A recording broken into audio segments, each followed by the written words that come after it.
terrorist, which allowed all those riots to take place, then you labelled everybody far right. You didn't prejudice their cases, though, by calling them far right. Think about this. Think about the absurd. This guy, a lawyer, is telling us that if the public know the charges against the defendant, that prejudices the defendant's trial. Hasn't in the past, though. It. Well, it's absurd. You have to know what the charges are. This guy is gaslighting us. He's talking utter crap.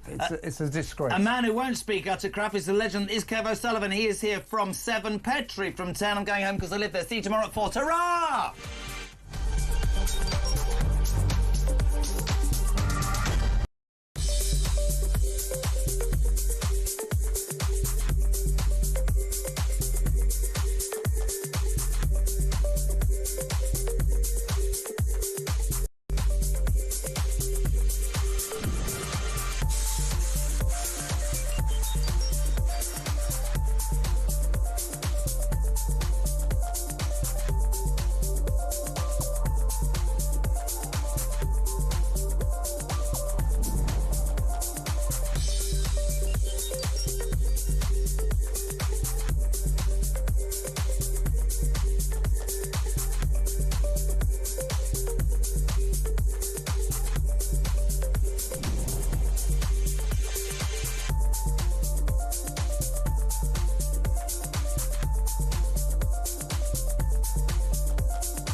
Across the UK, on DAB+, on YouTube, on the app, on your mobile, the home of common sense. This is Talk.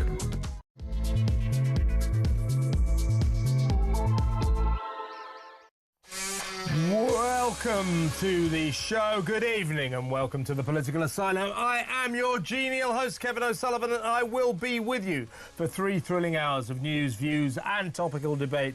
All the way until 10 o'clock. Get involved. Get on the phone and call me on 0344 499 1000. Write it down. 0344 499 1000 and get involved. Go. You can call me. You can WhatsApp voice note me on the same number if you like.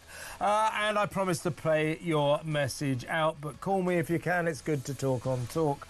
Here's what's coming up tonight. After covering up the truth about Southport, for that is what he did, Two-Tier Keir's latest ludicrous lie about child killer Axel Rudakabana. How can a trial be prejudiced by the public? This is what he's essentially saying.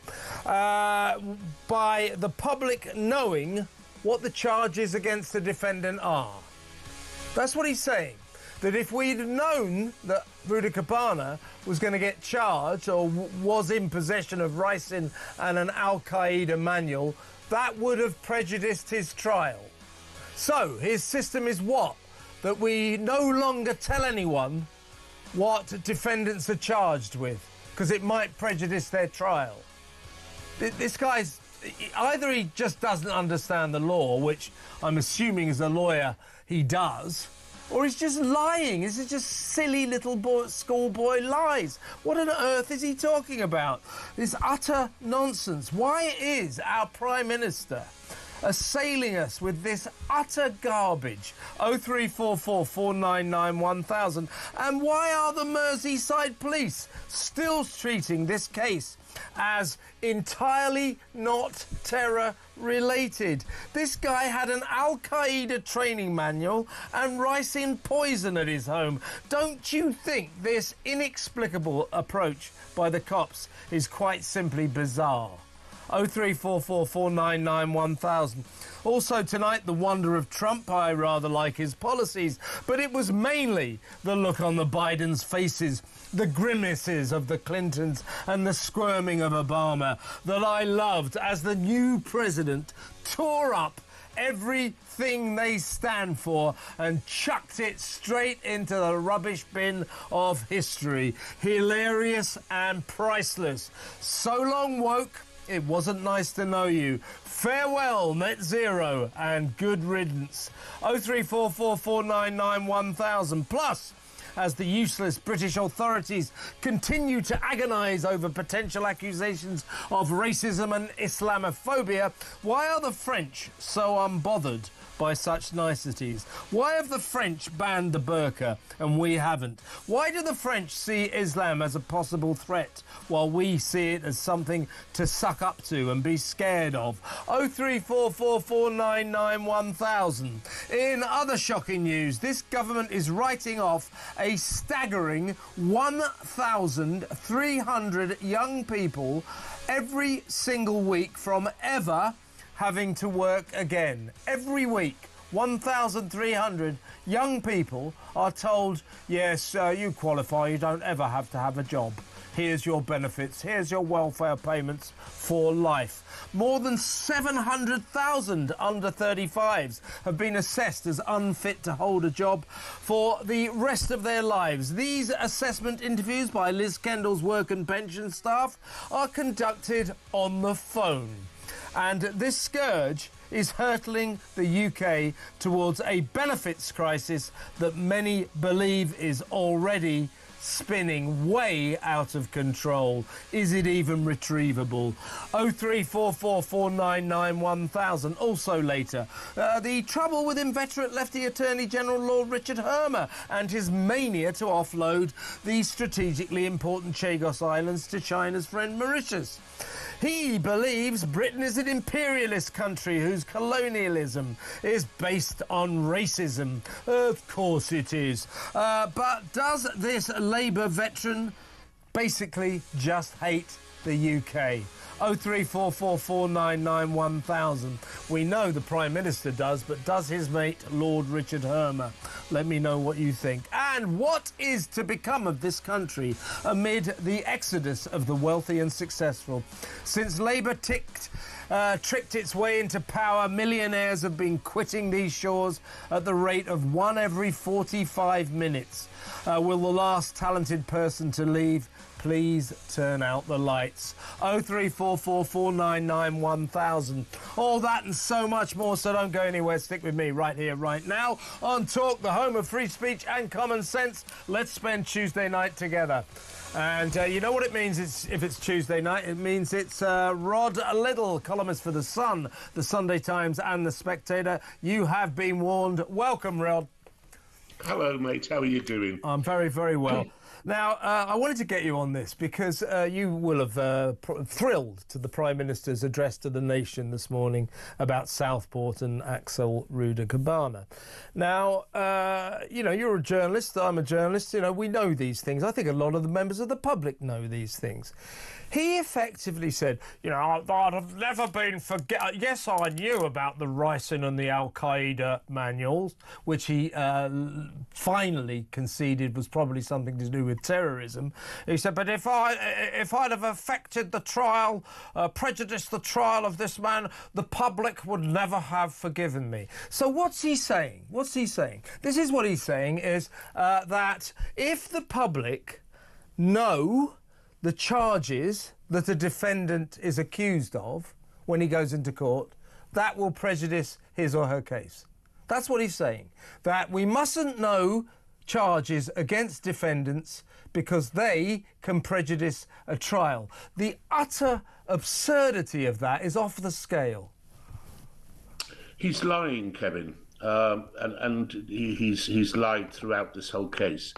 And I never used to think this, but I genuinely believe that there will be a real outpouring of anger and possibly violence as a consequence of the way in which we are continually lied to by people like Starmer and by the Merseyside police, as it happens, about what is happening in our country and what the cause of it is. Because that's not all. I think, we are so far behind the rest of Western Europe and America on this now, given the Trump government, given the way Europe has gone.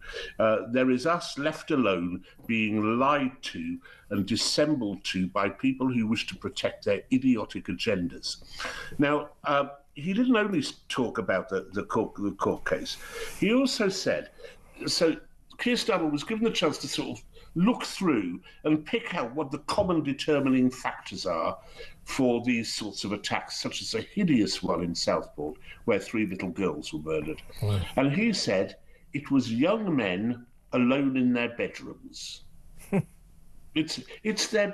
Is it something about their bedrooms then that is driving these kids, these young men, to murder? Is it that we don't have wallpaper anymore?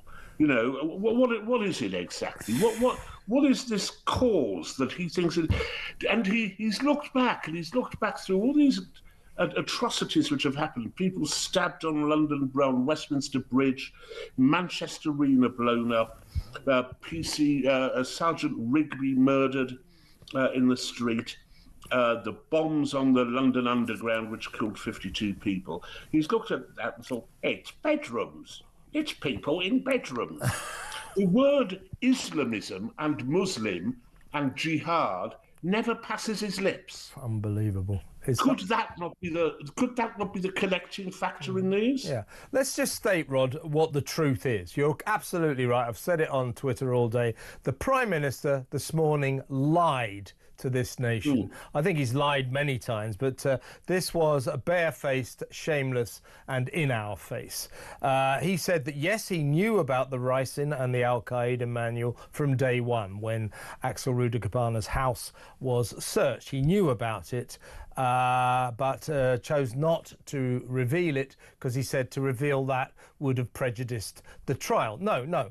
The reason that he didn't reveal that was that he had been going round saying, him and all his acolytes and the police had been saying that when the rioters in Southport and other cities alleged, implied, screamed that there was a terrorist connection here, he had said that was utterly untrue and they were spreading misinformation. So the reason he was lying today is we now know that they weren't spreading misinformation. They had some kind of information which wasn't that far off the mark. It was him. It was Starmer and the Merseyside police who were spreading misinformation by saying this was a young lad from Cardiff and there is absolutely no connection to terrorists. How dare they? They just lied to us. They lied to us all the time, and he has clearly lied in this. I mean, it's QED. He did indeed condemn the rioters for making a link with terrorism when he knew that it was terrorism. So we know for a fact he's lying. And he lies continually. And, you look across the Atlantic with a feeling of hope, but also of great jealousy. Yeah, you tell me about it. Well, there's a government which is kicking these absurdities out and doing so with the support of the public. I mean, I think the public's got things wrong in the last few years, to be absolutely honest. It hasn't put enough weight on those cultural issues, on those wokery issues that it should have done. Yeah. Because they're not just. It's not just about being impolite. It's not just about hurting feelings. Wokery kills. It leads to rape gangs never being discovered. It leads to us not treating this terrorist threat in the way which it should be treated. Yep. And the obvious example of that is prevent. Frankly, Yeah. What do you have to do to get into Prevent, Rod? It seems very, very difficult. You'd have thought old Axel might have qualified, but 3 times he was referred to. 3 times. His obsession with genocide, his obsession with the Rwanda genocide, his stated desire to interviewers from Prevent that he'd really like to rather massacre a few school kids, was written off as nothing to do with terrorism. So it's hard to get into Prevent, isn't it? Well, it's just bizarre. And you also find that once you do get into Prevent, you meet these stupid, fat-headed liberal morons who tell you that you're probably right to be angry at the British state, you're probably right to be furious about colonialism, and that Hamas is not a terrorist organisation, the Israeli state is. And we found that out. We found that out because people who've worked for the government's anti-terrorism, the people who are trying to protect us from this evil, have blown the whistle on this, that they are on the side of the terrorists. And it is only in this country, only country which does this. As you quite rightly said, the French have got a far more realistic attitude towards the threat from Islam and radical Islam than we have. In fairness, of course, the French have got a lot more Muslims in their country than we have. But, you know, the rape gang crisis and Southport, taken together, will infuriate the public. Apart from a few BM pence on middle-class liberals in London. I mean, I spoke to somebody yesterday who's been covering the legal proceedings ever since day one, has been in the court every day, and to be honest with you, is fixated on the trial, but a real expert. And she said we're beginning to scratch the surface of what was covered up. She actually said that she believes that some of the information that may well now emerge could put Keir Starmer and some of his front bench into a seriously precarious position, that the Prime Minister's job could be on the line here. And frankly, drip by drip, we seem to find out new elements that this Prime Minister and his acolytes have decided not to tell us. And in the end, I think the public are going to go, you lied, you covered up, you're keeping us in the dark, get the hell out of here. Well, no, and just wait until some enterprising young journalist, I'm too old for the job, mate, wait until some enterprising young journalist digs around a little bit in what happened within the Crown Prosecution Service in the years 2008, 2009, 2010, when the grooming, as it's called, the rape gang stuff was first being presented to the police. And we know that on at least one occasion, Sir Keir Starmer's department decided not to prosecute, even though they had loads and loads of evidence. A bit more digging around, he's a goner. Yeah, I think so. Don't forget, he was a DPP, as you quite rightly say, Rod, from 2008 until 2013. The authorities, the police, and the government were well aware that the rape gang activity was unfolding at a rate of knots. He's the DPP, the Director of Public Prosecutions. How many gang rapists, rape groomers, whatever you want to call them, were prosecuted during his tenure? I'll tell you, zero. And he had the temerity to boast the other day, I put in place the prosecutions for the perpetrators. He's shameless. He really is. What we need to find out is how many cases came before Starmer's department and what his involvement was in deciding not to prosecute. Did he take the Jimmy Savile approach and decide not to? Yeah. You would guess, wouldn't you? But that's what we need to find out. And so if there's an enterprising young journalist out there who wants to dig around a bit, there's your job, mate. Make yourself the Woodward and Bernstein of Great Britain. You're right. There are great stories there. There are great stories that are seriously just bubbling under, and I think they're going to surface, and then our Prime Minister and his god-awful government are going to be in big trouble, and it couldn't happen to a nicer bunch. When we come back, Rob, we're going to talk still on the same topic, but the police. The Merseyside police still saying that Axel Ruda Cabana's horrific crime had nothing to do with terrorism. They didn't get the memo, did they? We'll talk about that after these messages.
breaking news for you coming out of Liverpool Crown Court. Axel Rudo Cubana has pleaded guilty to murdering 3 young girls in the knife attack at the Taylor Swift-themed dance class. The tragedy of the Southport killing must be a line in the sand for Britain. There has been a failure here, and I don't intend to let any institution of the state deflect from their failures, and I acknowledge that readily here. And so if the law needs to change to recognise this new and dangerous threat, then we will change it, and quickly.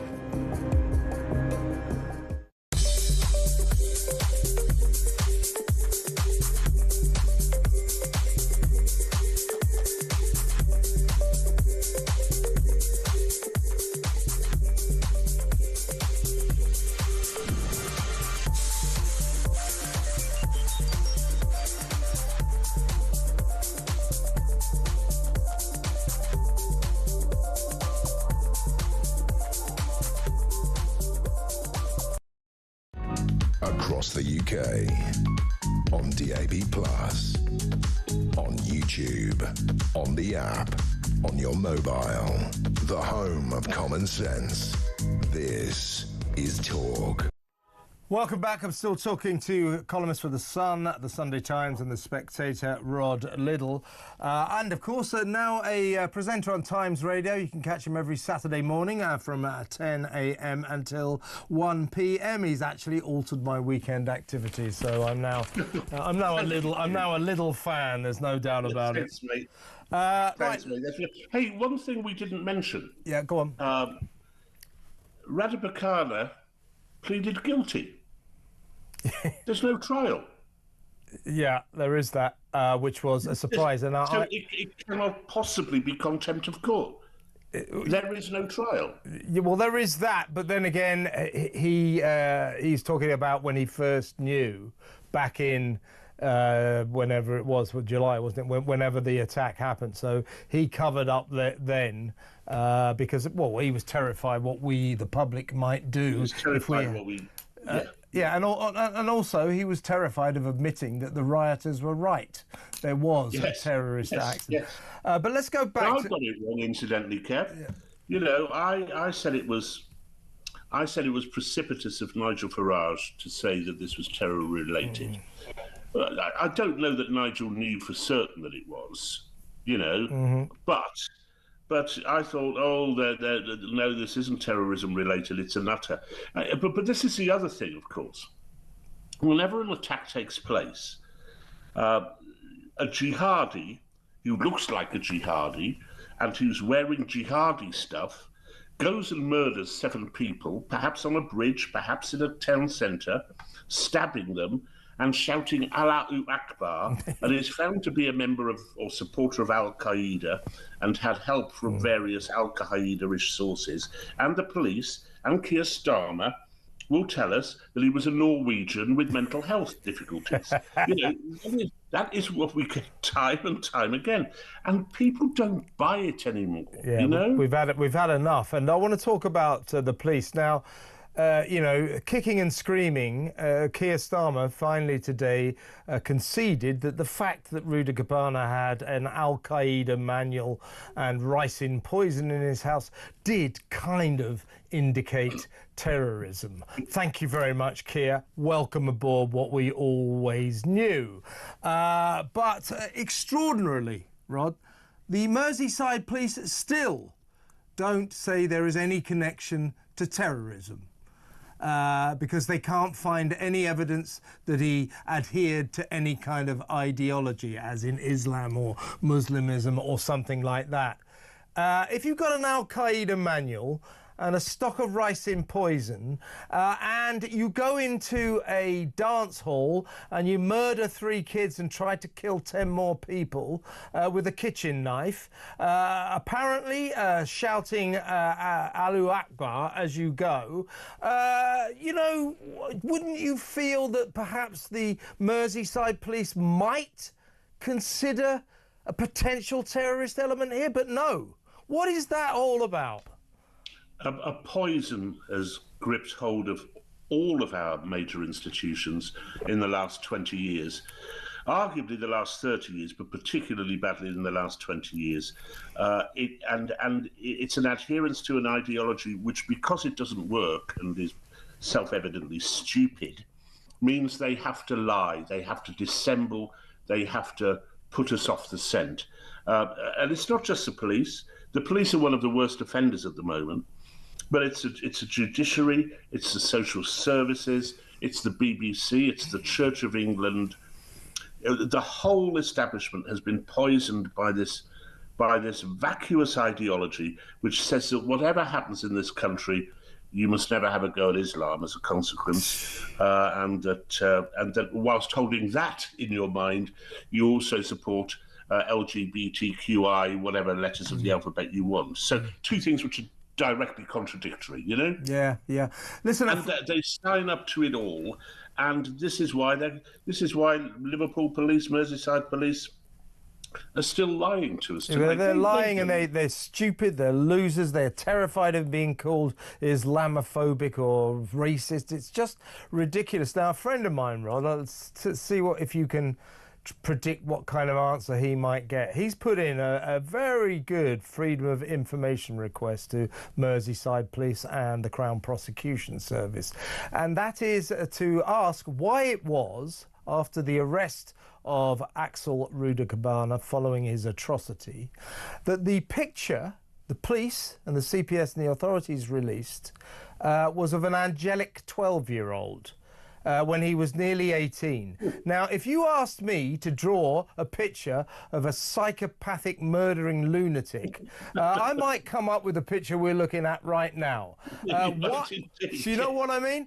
Why did they put out a picture of him as an angelic 12-year-old when the normal practice is to put out a picture taken after the arrest? What is that about?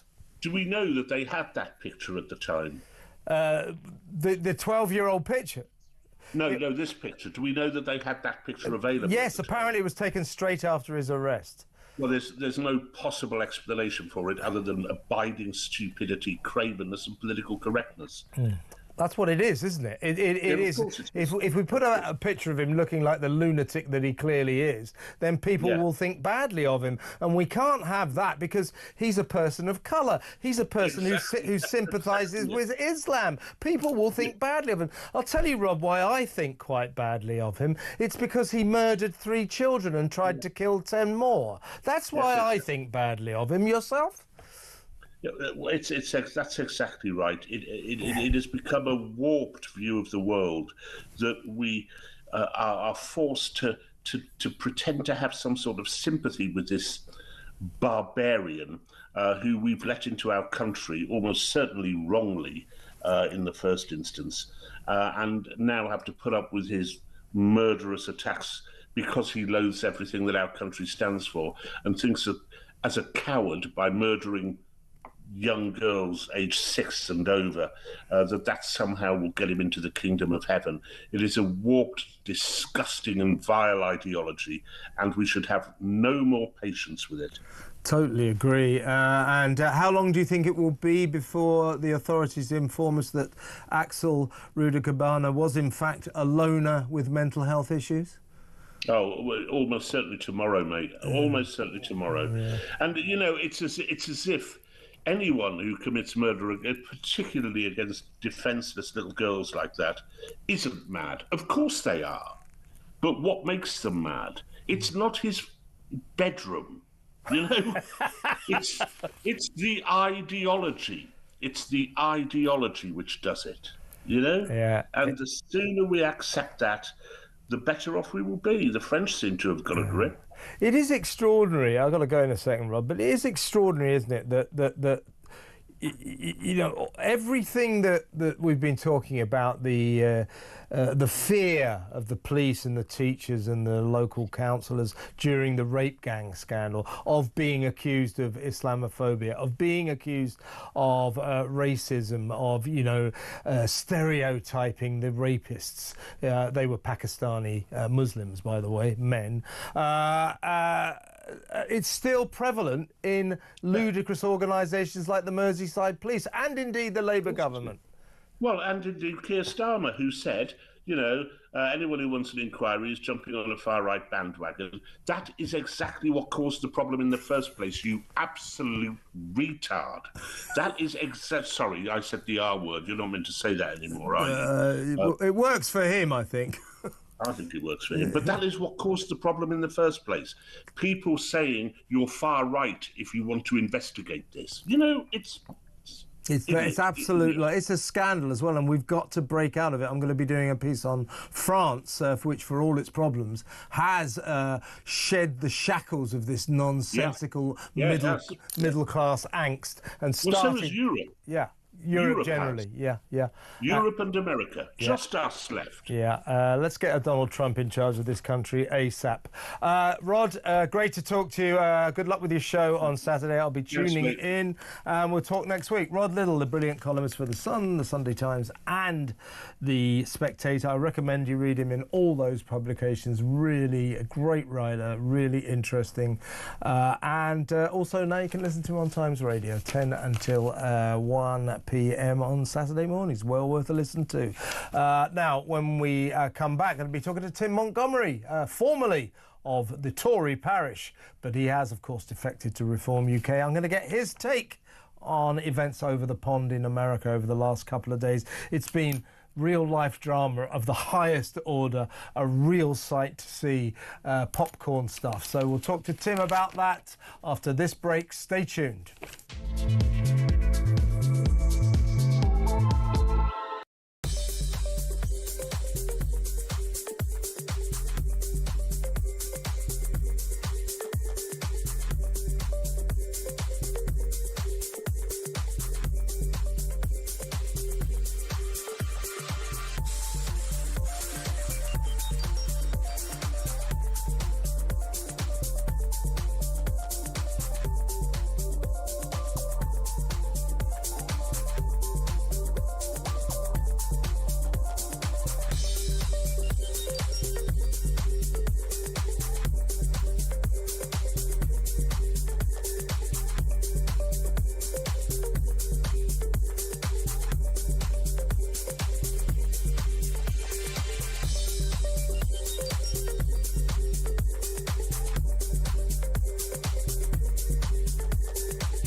Across the UK, on DAB+, on YouTube, on the app, on your mobile, the home of common sense.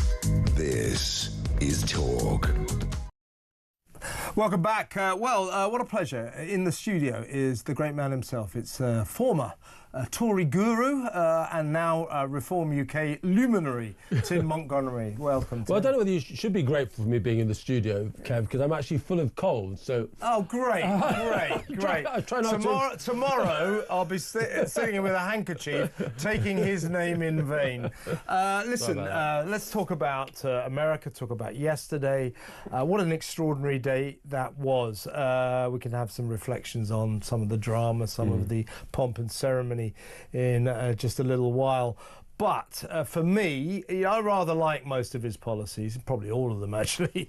But what I loved was just as he delivered his inauguration speech, the look on the faces of the Democrats behind him, on the faces of the Bidens, the Clintons, Obama. He literally took their world, their woke world, their metropolitan elite world, and he ripped it up and chucked it into the rubbish bin of history. Let's talk about what he got rid of. I don't know if you saw the moment later on when he was theatrically signing executive orders in front of a huge crowd. And throwing the pens into the audience. I know, it was the health amazing, and safety people wasn't it? would have a real problem with that. Yeah, so let's just go through some of it. Basically, I think he delivered America from the woke madness of sort of Democrat liberal lunacy. Yeah. For too many years, they've been imposing their metropolitan elite ideas on bemused Americans. We are still getting it here in Britain. Yeah. But what did he rip up yet? This is what happened. Net zero, dead. Drill, baby, drill. Paris Climate Treaty, ditched. Only 2 genders under law. Mass deportations. Borders sealed. Working from home banned. And so much more. It was sort of magnificent, wasn't it? It was like everything we've ever wanted. You're completely right about the Democrats, exceeding their mandate as well. I think there was a poll that showed that 78% of Democrat voters disapproved of their transgender agenda and they just went too far. And I think it was very important, actually, not just for America, but for the whole free world, that someone just stood up. It's a bit like the emperor has no clothes. So enough. Yes, you're right. They just went absolutely too far. And people, how long have people, Kev, been cowed into not being able to say what they think on a whole range of issues about race, about gender, about family, about, traditional values. And Donald Trump says stuff that so many other people wish they could say and now can say again, and it's liberating. And he returned America, I think, to common sense. I mean, that's the trouble with all this trans politics, identity politics, all of this wokery. It doesn't make any sense. And to normal people, and I don't use that term advisedly, I mean normal people, and you know what I mean. To be told that this bloke with a beard wearing a dress is a woman, ordinary people are going, what? And yet, on pain of death, did we say, well, it's not really a woman, is it? It's a bloke with a beard. Oh, you can't say that. I mean, he is delivering America from a kind of madness into the sort of sunlight of common sense. And one of the most sort of common sense things he said yesterday was, I'm not going to impose costs on American industry to tackle climate change when a country like China is continuing to build coal-fired power stations at an extraordinary rate. They're not doing their contribution to climate change, so why should American businesses, why should American pensioners struggling to heat their own homes suffer? And of course, what we're going to have now, unfortunately, Kev, over the next 4 years, is this massive contrast between America going in a direction I think both of us would approve of, common sense on the environment, common sense on immigration, common sense on crime, and we, of course, have got Ed Miliband, Rachel Reeves, David Lammy, taking Britain in a completely different direction. And it's not something I would like to happen. I'd much rather Britain was in tune with America. But we're going to almost have a laboratory experiment where we can see where these Labour policies take our country and where Trump's policies take America. And I can say to you now, I'll come back onto your programme and eat my hat and eat my hoodie. But if this doesn't show Britain in a bad light the next few years, we are going to go down even further. You look at the last 15 years, Europe and America GDP per head about 15 years ago was similar. Now America's gone streets ahead, and it's largely because of the cost of energy. We've imposed upon our continent extraordinarily high energy prices, and it's only about to get a lot more worse from a European perspective. And of course, Donald is saying drill, baby, drill. So he wants much more oil exploration under the ground of America, under the earth there. There's a lot still there. Liquid gold, as he quite rightly called it. Black gold, they sometimes call it. A lot of shale gas in particular. Yeah, but don't forget, their Americans' energy bills were already historically low because actually Obama started this fracking. Frack, baby, frack. Never mind drill, baby, drill. And they unearthed so much shale gas, so much underground power, that they've got cheap energy now for about 125, maybe 150 years. And by the sickest of ironies, really, we're buying that energy from America, us having polished our halos and banned fracking because somehow or other it was going to cause an earthquake in Blackpool. That, ladies and gentlemen, is what we call in the trade a complete crock of crap. So here we are, punishing ourselves with these virtue signalling policies, whereas America is going in exactly the opposite direction. Their energy prices are going to get even cheaper. And what are we going to say to Ed Miliband now, who always, when we make that point that you just made, look, China's chucking out 28% of the world's carbon emissions, the biggest polluter in the world, 28%. India, Brazil, Russia, America, still chucking them out. And of course, Ed said, well, it's very important that we show the way. We are world leaders. You know, people will be inspired to follow us. So what do we say to Ed now? How did you get on inspiring Donald Trump to follow you with your mad net zero lunacy? How did you get on there? His policy is, you know, inherently shown there to be nonsense. We're old enough, I think, Kev, to remember what the big divide was in the 1980s between sort of America and some of the left here. They wanted us to give up our nuclear weapons in the hope that somehow that would encourage the Soviet Union, as then was, to give up their nuclear weapons. What it would have done was just leave Britain defenceless. Yeah. I think basically what Labour are doing now is the equivalent of that for our age, and it amounts to unilateral economic disarmament. What we are saying is we're going to impose costs on us that no one else is willing to impose on them. You know, Britain has perhaps we supposedly have the cleanest footprint now of any European country. But how have we done that? We've exported our industrial capacity to other parts of the world who are producing goods for us, probably in a more dirty way, or certainly in a more dirty way than we would have done. And I'm afraid what we have got with Ed Miliband's policies is that we have shouldered British business and British pensioners with burdens that other countries in the world quite sensibly won't impose. And now America is going to show a different way. Yeah, and you know, he said at one point, Donald Trump, in one of his speeches, one of his many speeches... It's not bashful, is it? That we're not going to take it anymore. It's a quote from that film Network, great film with Peter Finch in it. We're mad as hell and we're not going to take it anymore. And you said that when he made these speeches yesterday, lifting this veil of wokery and net zero and all of the nonsense from, you know, a dark period of American history, really, it was as if it was the Emperor's New Clothes. People going, well, yes, we've been saying this for years. Well, people in this country have been saying it for years, and yet, like the Americans, we have still been kind of just rolling over and letting these virtue signalling politicians ruin our lives to make them feel good about themselves. We allowed the wokery because we were browbeaten into having to accept it. But all the time inside we're going, no, this is mad. This is mad. Well, he has ended the madness in America, and I suspect it will lead to the madness ending here, and that puts Starmer and his woke crew in trouble, I think. Well, I think probably last year in America was probably the worst year for the left in recent times. It wasn't just Trump winning in the election. You also had, you know, a lot of the universities. Do you remember the university heads that went in front of a tribunal in Congress to defend the anti-Semitism that was basically taking place? They've all been got rid of. You look at the tragedy of what's happened in Los Angeles. It's not just to do with climate change. You could believe it's climate change, but it's also to do with terrible management of that city. Oh, God, yeah. I mean, and Democrat management. Absolutely. We all know what California... When, you know, the votes are being counted in the US election, California is always last. It takes them much longer to count. The administration of these places is terrible. We've seen American cities with Democrats in charge lose control of the battle against crime and drugs, and almost on every sort of front that they fought last time.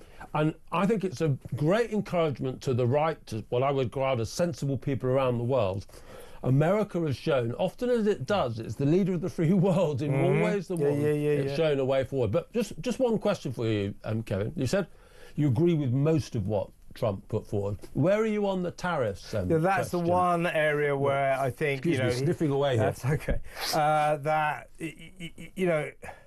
I get where he's coming from, but he wants to improve the cost of living crisis. I suspect that charging tariffs to every country you deal with will lead to soaring prices and probably inflation. So I think there are problems with his tariff threats, but the thing about old Donald is, he says a lot. Doesn't always deliver. He doesn't always deliver. Would you be happy with them against China? Because I can see a case for them against China, because China does not compete fairly at all. But when he starts imposing them against us, against Europe, I think that's a step too far. Yeah, I think I would allow him to have a go at China. We'll give him a green light. But I'll give him a green. Yeah, Donald, you're all right. Me and Tim have decided we're going to give you the go-ahead. But I don't really want to be bracketed with China. No. When he says, I'm going to put a 25% tariff on everyone, it's as if he's saying Canada and Britain and France are the same as China. Well, that isn't the case. No. So, but I mean, with Donald, he says a lot. Let's see what actually he does. But I think he will do a lot of the what he's said he will do in terms of the executive orders. I mean, I loved the very public signing of them.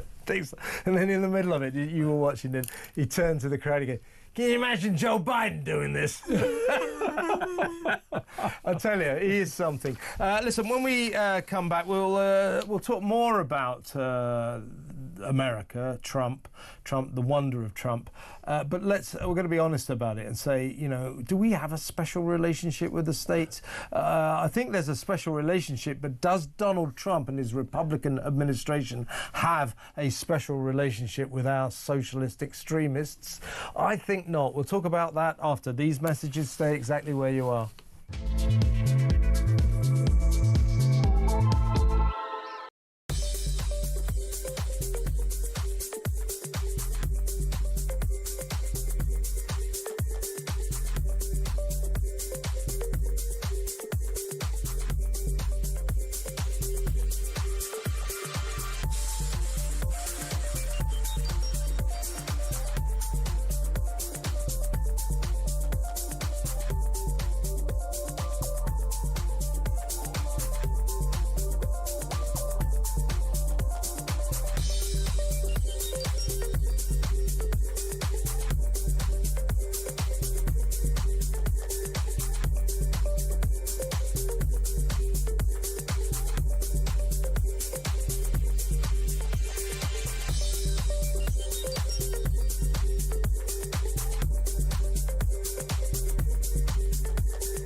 Breaking news for you coming out of Liverpool Crown Court. Axel Rudo-Cubana has pleaded guilty to murdering 3 young girls in the knife attack at the Taylor Swift-themed dance class. The tragedy of the Southport killing must be a line in the sand for Britain.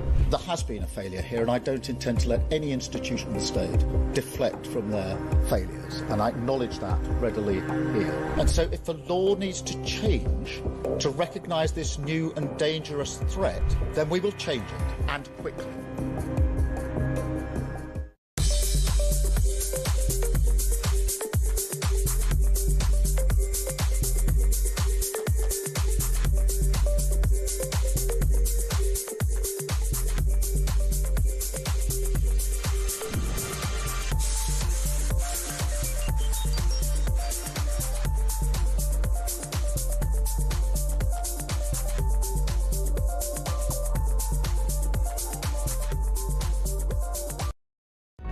Across the UK.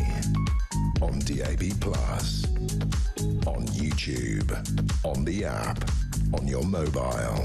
The home of common sense. This is Talk.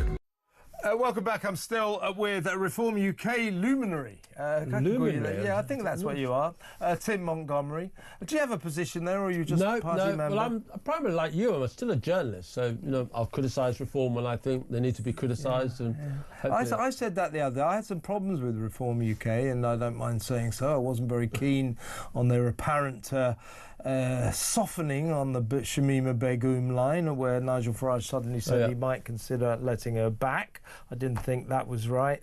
And I also thought there were problems with their attitude to Tommy Robinson. Did you really? So well, I just thought they were a little bit too strident. That made them sound too much like the mainstream parties. I'm no fan of Tommy Robinson, don't get me wrong. But, my point is, and a lot of people say, you should be nicer to Nigel. I'm not here to bat for Reform UK. I don't bat for anybody. Reform UK have a lot of policies I appreciate. I like a lot of the members of that party, apart from Tim Montgomery. I was a bit iffy about him. Bringing my cold into your studio. Yeah, he's coming in here, infecting me with diseases.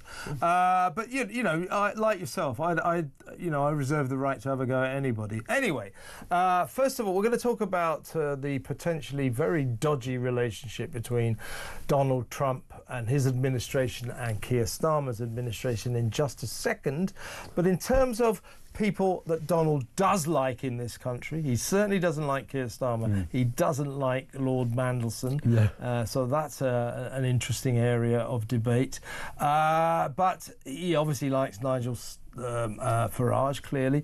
But he also still really likes Boris Johnson. Now, Boris Johnson was seriously invited to the inauguration and was in the thick of it in the rotunda at the Capitol building. What was going on there? Why do you think he was there? I think there were certain people who went to DC over the last few days, Kev, who weren't invited. I don't know why, but Liz Truss's name seems to come to my mind. But Nigel Farage obviously didn't make the cut. She turns out, did you invite her? No, I didn't invite her. Anyway, go on. Nigel Farage clearly didn't make the cut for the rotunda, and that's not great for him, but I think he does still have a good relationship with Donald Trump. But yeah, the one person, as you say, who did get there from Britain was former Prime Minister Boris Johnson. And my understanding was that he still speaks to Donald Trump quite regularly. And one of the legacies that Boris Johnson most regards from his time in office was how Britain played a leading role in fighting for Kiev at the start of the war with Ukraine. And he's lobbying the now returned US president quite heavily on that issue. So people have spoken about Nigel Farage being, a possible envoy for Britain to the new US president. But I wonder, it'd be a hard pill for Keir Starmer to swallow, but actually one of his predecessors, that blonde bombshell of a former Prime Minister, he has a real way into the Oval Office. He'd be rather good, actually, I think, old Boris, as an ambassador in his unique style. But, it would be an unusual style of ambassador, but he would be good at it because he's likeable, he's sociable, he knows how to chit-chat. That's what it's all about. But that won't have gone unnoticed in 10 Downing Street. There was, Keir Starmer wasn't invited, the incumbent Prime Minister, but the former Prime Minister was. Yes, exactly. And so let's talk about the alleged special relationship between Britain and America. I think because of the nature of our government, basically an extreme socialist government, full of cabinet members, the most front benchers have insulted Trump at one point or another. We have David Lammy called him a neo-Nazi, and of course Peter Mandelson, our new ambassador in Washington, I think he will be. I don't think Trump will block him, although it'd be an extraordinary thing if he did. He's enjoying the possibility. Yes. He's dangling them on a string at the moment. Our man in Washington called Donald Trump a white supremacist, so they've all called him names. Now, he doesn't harbour grudges particularly, but he also doesn't forget. He doesn't like this lot, and he doesn't like Peter Mandelson, he doesn't like Keir Starmer, and so therefore, let's not beat about the bush. Our relationship with America is going to be very, very difficult. And let me know what you think about that first, and then we'll talk about the Chagos Islands. Well, I think you're fundamentally right that the relationship between the sort of right-wing president of the United States and a very left-wing British Prime Minister is going to be difficult. But here's a question for you. Who likes Britain more? He does. Donald Trump or Keir Starmer? I actually think... It was Donald. Yeah. I think Donald Trump, with his family connections, he generally loves this country, I think, in a way that I'm afraid a lot of our own politicians do not.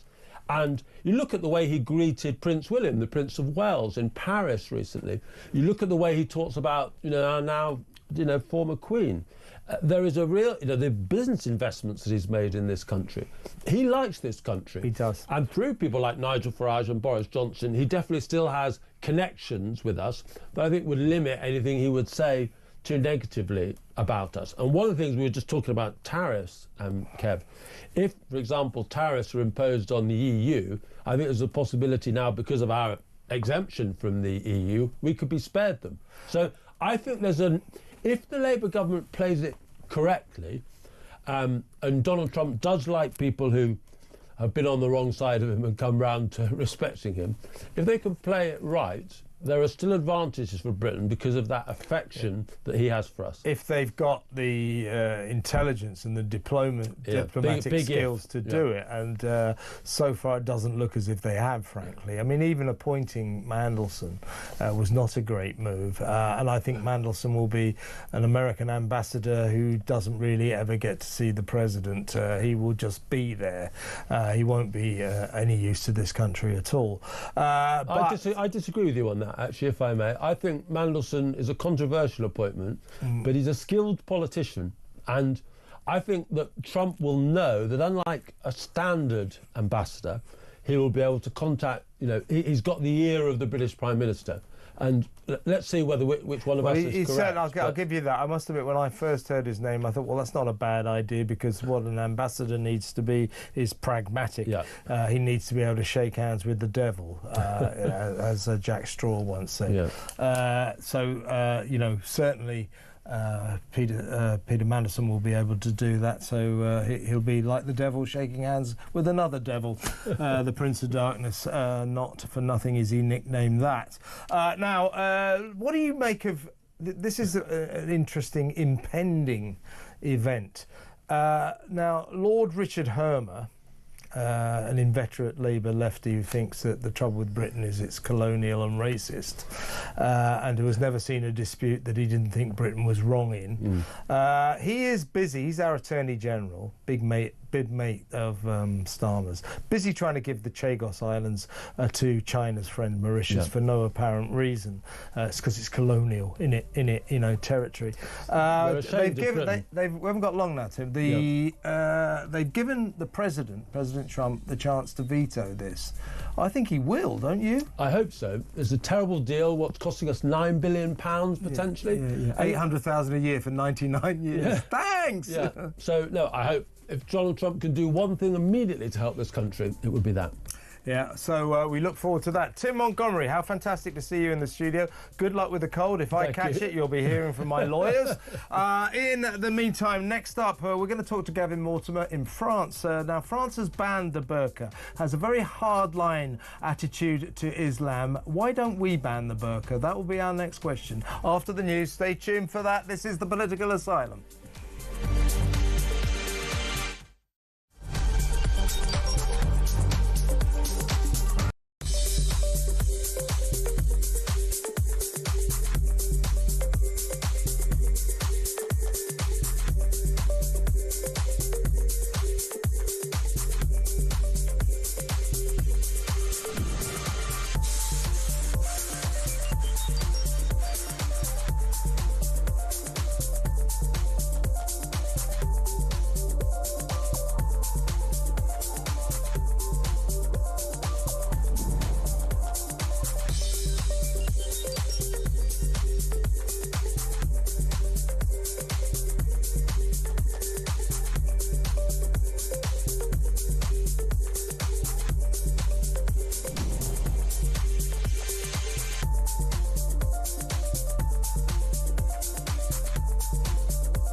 across the UK, on DAB+, on YouTube, on the app, on your mobile, the home of common sense.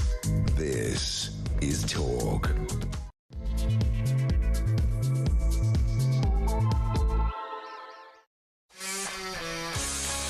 Welcome back. This is the second hour of tonight's, what's it called, my show? Oh, that's right. It's called The Political Asylum, isn't it? Struggled for a moment there.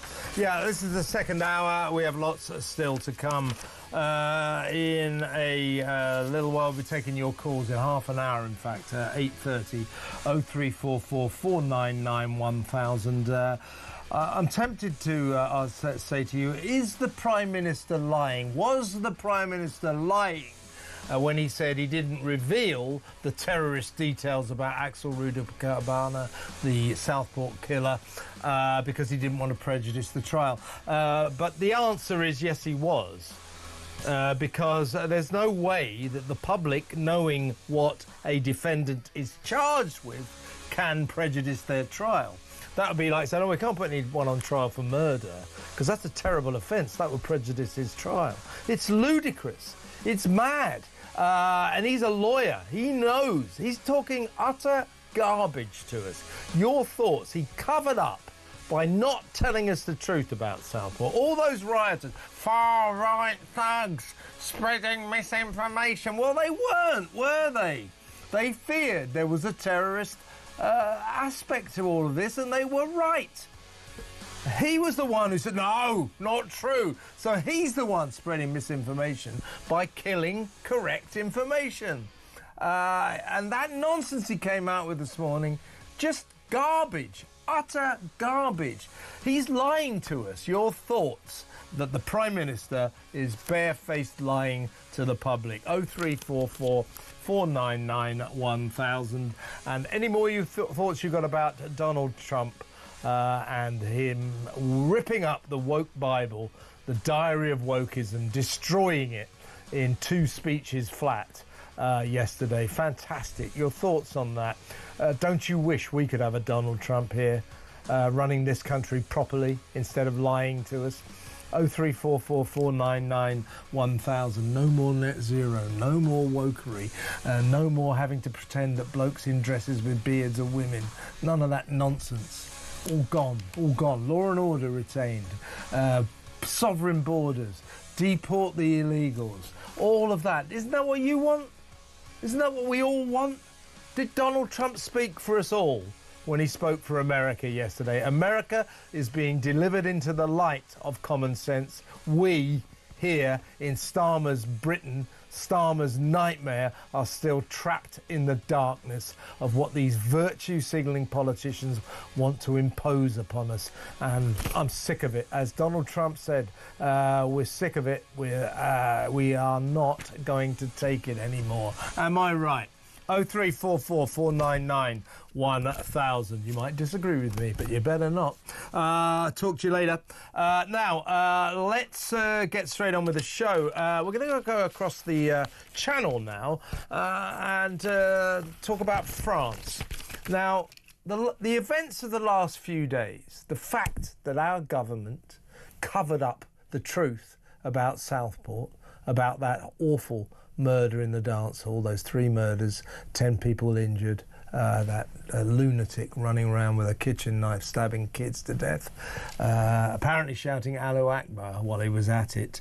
Now, the police in the Merseyside, Liverpool police, still say it's nothing to do with terrorism. The Prime Minister finally conceded that just maybe a guy with an Al-Qaeda manual and a stock full of ricin poison might be kind of a bit of a terrorist. Thanks, Keir. Welcome aboard. The police still say no terrorist aspect to this. What?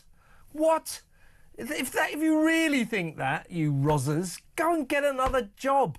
You absolute idiots. But we know what's going on. It's wokery, isn't it? Oh, if we say that he's a terrorist, then it will look like we're racists. He's a person of colour. We can't be nasty to him. Just pathetic. Well, while we kowtow around Islam particularly, Muslim terrorism. Well, we kowtow and we desperately try to pretend it's not happening, desperately suck up to the Islamic community. In France, not so much. In France, they've banned the burqa. They say it's a symbol of men imposing an inferior status on women, and they're not having it. And they also say it causes all sorts of identification problems, which of course it does. Now, France's attitude to Islam is entirely different to us. Yes, they've got more Muslim people living there, but they don't take any mess from these people, and they regard Islam potentially as a threat. They regard Muslims, not all of them, of course, but some of them as threats to the French nation, to the safety of the people, and they make no bones about it. Why is it that we can't do that? Let's speak to a man who's written a brilliant article about it, this very subject, in The Spectator, Gavin Mortimer. Hello, Gavin. Good evening, Kevin. How are you? I'm very, very well. Happy New Year to you. It's been a while. Yes. Let's talk about your piece in The Spectator, in which you pointed out that 78% of people in France, in a recent poll, are in favour of prohibiting the wearing of Muslim headscarves in universities and classrooms and on school outings. Now, also, as I understand it, the burqa is already banned in France, and politicians are not afraid to say that if we're not careful with this community, you know, they are a terrorist threat to us, and they treat them accordingly. Why, you know, the French are usually known to be very sort of liberal and right on in these kind of areas. Why are the French like this? Why do they have this attitude towards the Islamic community, and over in Britain we have very much the opposite attitude? It's a good question, Kevin, and it's historical. You've got to remember that France has a very deep links to Algeria. It colonized Algeria in the 1830s. And then there was a bitter war of independence in the late 50s, early 60s. Algeria got its independence in 62. But there was, and there still is today, actually, a residue of tension between the two countries. But it's allowed the French intelligence services in particular to have a much deeper understanding of Islamic terrorism, because Algeria then fell into a civil war in the 1990s, and hundreds of thousands of people were killed, and some of that spilled over into France. There were some bombings on the Paris metro network in the mid 1990s. Meanwhile, in Britain, our focus was very much on Irish terrorism from the 1970s onwards, really until the late 1990s. So the French are years ahead of the British in understanding the Islamic extremism, and a lot of the Islamic extremism in France today comes from Algeria, also comes from the Middle East. And when I look at Britain, and we see it today with the Prime Minister's rather mealy-mouthed response to the Southport attack, that there's still an ignorance as well as an unwillingness to really confront this very grave problem, because it's not Putin, it's not China who threatens Britain and France today. It's Islamic extremism. It's already in the countries, it's deeply embedded, and it's spreading. And just today, the Minister of the Interior, so the Home Secretary in France, Bruno Retailleau, warned against the Muslim Brotherhood. And he said it, quote, threatens national cohesion because it's not given up its objective of introducing Sharia law into France. Now, of course, in Britain, there's about 85 Sharia councils, and Britain is the most Sharia-friendly European country. So it really is a huge problem in Britain, and one, unfortunately, that the establishment, that's the political class, the intelligence services, everyone involved in safeguarding the country hasn't come to grips with yet. Absolutely. That Interior Minister you refer to, Bruno Retailleau, he said, said that basically their objection to the burqa and the headscarf is not purely for identification purposes, it's cultural. He said the headscarf is not just a piece of cloth, it's a banner for Islamism, a statement of women's inferiority in relation to men. That's an interesting point to make. Now, my kind of feeling about it is if you're going to let Muslims, Islamic people into your country and they want to live like that, then, you know, I kind of feel that maybe they should be free to do it. But that said, it is interesting that France takes the view that the burqa and the headscarf is a symbol of women's inferiority, and up with that, the French authorities are not going to put. I've got a lot of admiration for that as well.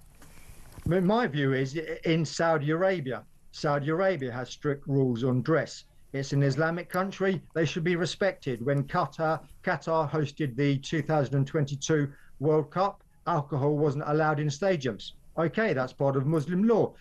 And yet in the West, we bend our knee to the Islamic extremists. And personally, I find it uncomfortable whenever I'm in London and I walk up the Edgware Road and I see people coming towards me and I can't see their face.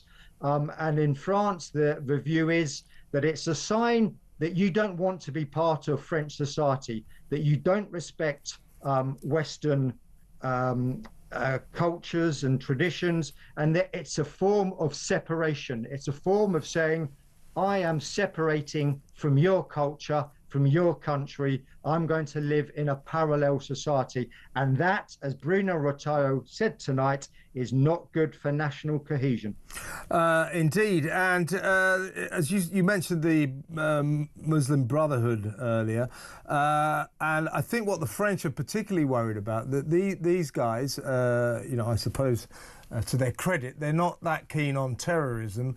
They prefer a slow kind of process of, you know, entangling themselves into the society, the country in which they live, and gradually imposing the Muslim Islamic culture on that country.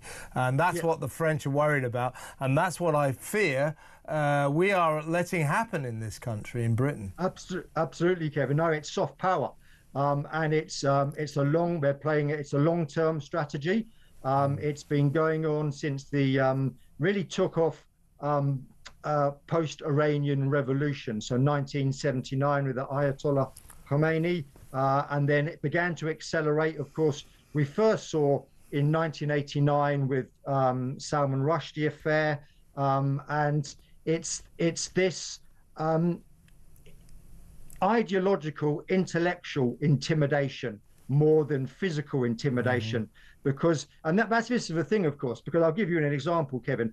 In 2016, there's a terrible Islamist attack in Nice on July the 14th, when an Islamist drove down the main promenade in Nice and killed 86 people who were out celebrating France's National Day. Of those 86 people, 30 were Muslims, absolutely well integrated into French society, proud to be celebrating France's National Day, and they were run over by an Islamic extremist.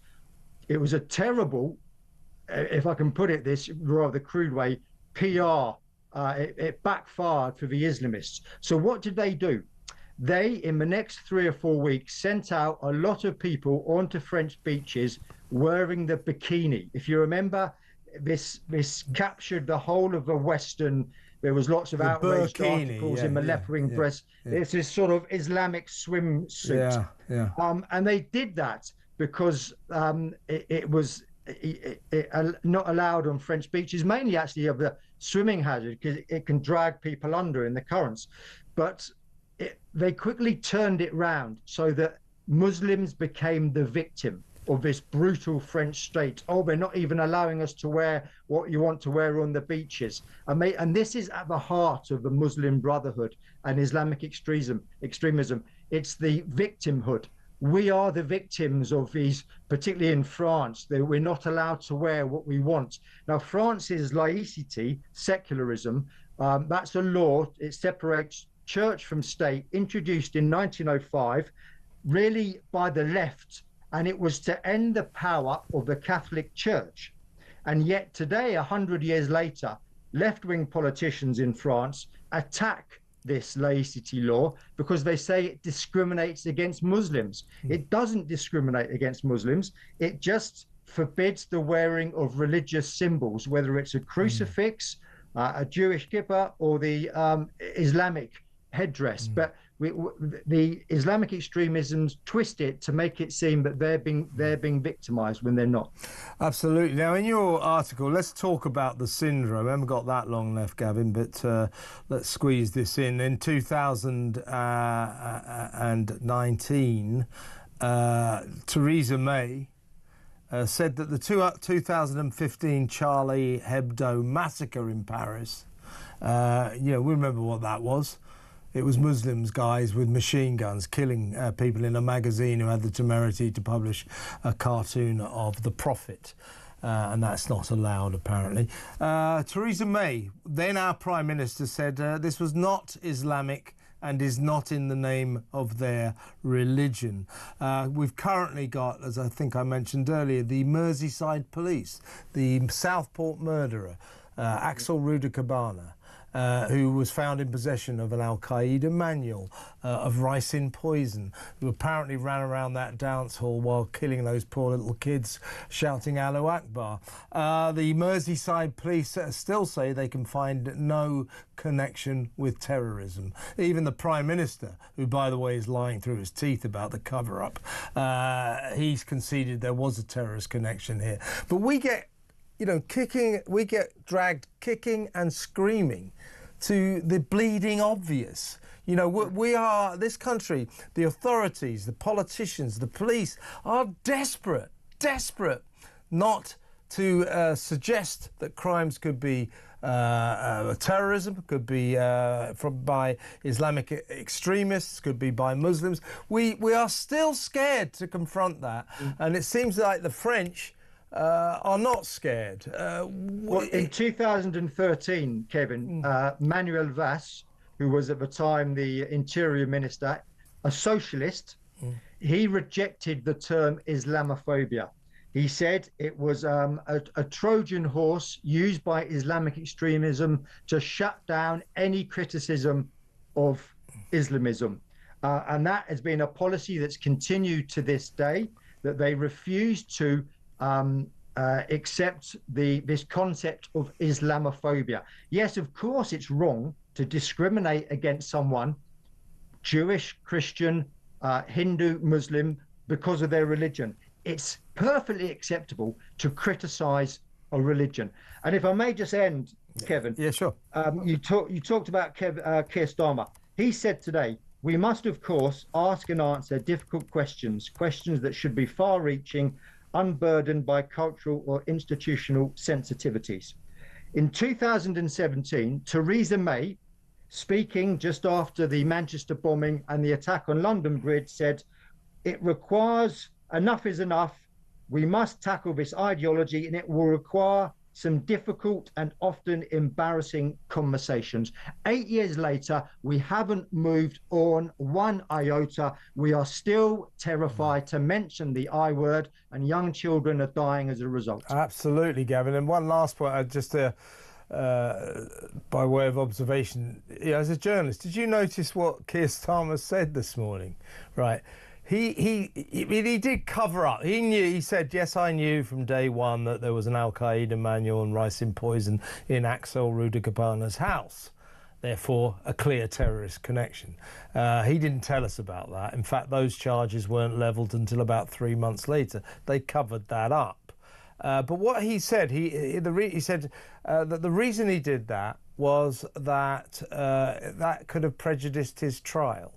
So what he's saying, in effect, think about the absurdity of it, is if the public know what a defendant is charged with, that could prejudice their trial. Do you see what I'm saying?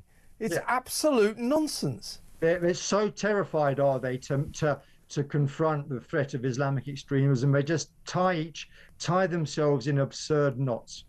They really do. Gavin, great to talk to you again. Come on again soon. That's a brilliant. Thank you, Kevin. That's Gavin Mortimer, brilliant writer for The Spectator over there in France. Like France, should we ban the burqa? You know, I mean, it does cause problems. I don't know. What do you think? 03444991000. One of the reasons France has banned it is because they say it's a symbol of female inferiority. That women are made to wear these garments, these cover-up garments, as a symbol of their inferiority to men. And that's one of the reasons, but also its identification purposes. You know, the fact that, I mean, people walking into banks, effectively wearing masks, not necessarily a good look, is it? But what do you think? I mean, should we follow France's suit? Should we ban the burqa? Which way do you think we should go on that? 03444991000. Much still to come. When we come back, we're going to be talking about women. We're going to be talking about a real scourge. We've got a real problem here, and that is 1,300 young people every week are being assessed by work and pensions assessors never to have to work again. 1,300 every week, under 35. That's a problem. That next, 03444991000. Stay tuned.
Breaking news for you coming out of Liverpool Crown Court. Axel Rudo has pleaded guilty to murdering 3 young girls in the knife attack at the Taylor Swift-themed dance class. The tragedy of the Southport killing must be a line in the sand for Britain. There has been a failure here, and I don't intend to let any institution of the state deflect from their failures, and I acknowledge that readily here. And so if the law needs to change to recognise this new and dangerous threat, then we will change it, and quickly.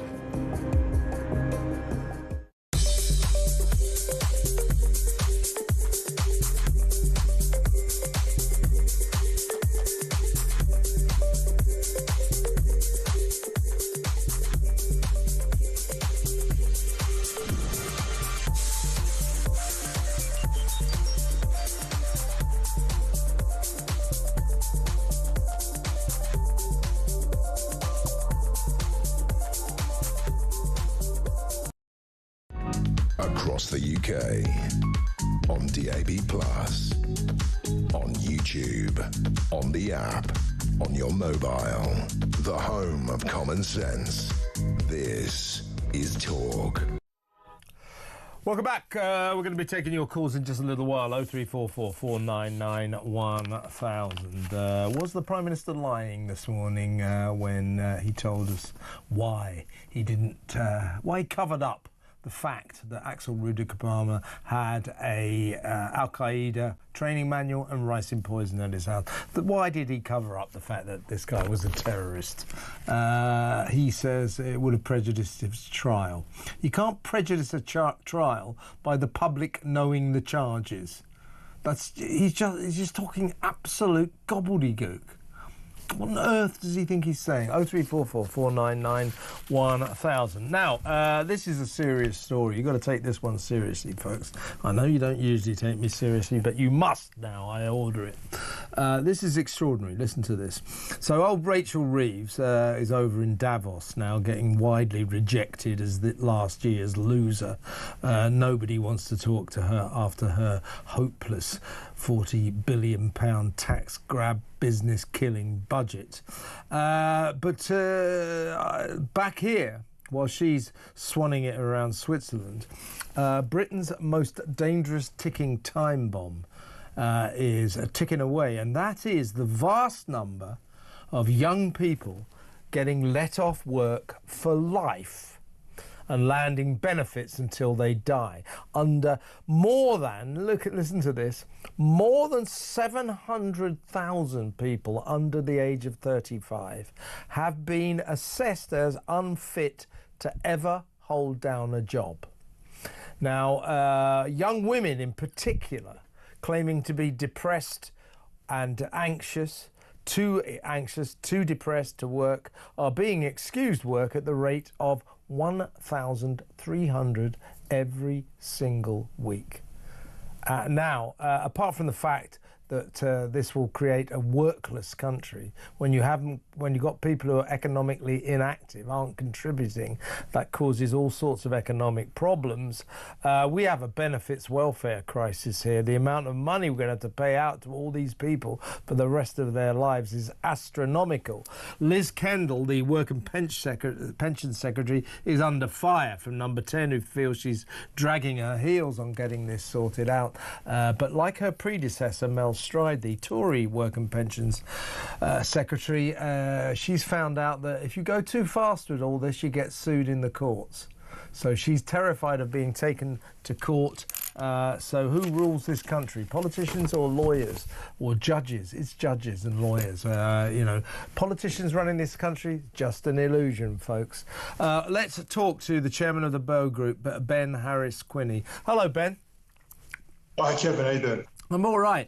This is one of those issues that's always been there, and it's been getting worse for the last few years. And it is now recognised by many in Westminster to be the biggest crisis that's bubbling under that this country has got right now, and we've got some crises, for God's sake. As I just said, more than 700,000 people have been, under the age of 35, have been assessed never to have to work again. They're too ill or too mentally ill or whatever their problems. Young people now, under the age of 35, are getting written off for life at the rate of 1,300 a week. That is alarming enough. Now, these interviews are done by assessors who work for the Work and Pensions Department.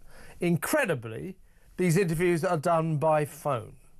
So a quick phone call, and you never have to work again, and the government will pay you money for the rest of your life. This is insanity. Well, look, I mean, even if it was a comprehensive medical investigation, I think the idea of striking people off for life is an incredibly damaging one, not only to those individuals, but also to anyone looking on that are obviously taking away messages and lessons from that. There are people, of course, who they're so severely disabled that they can't properly work. And I do think that we want a country that takes care of those people.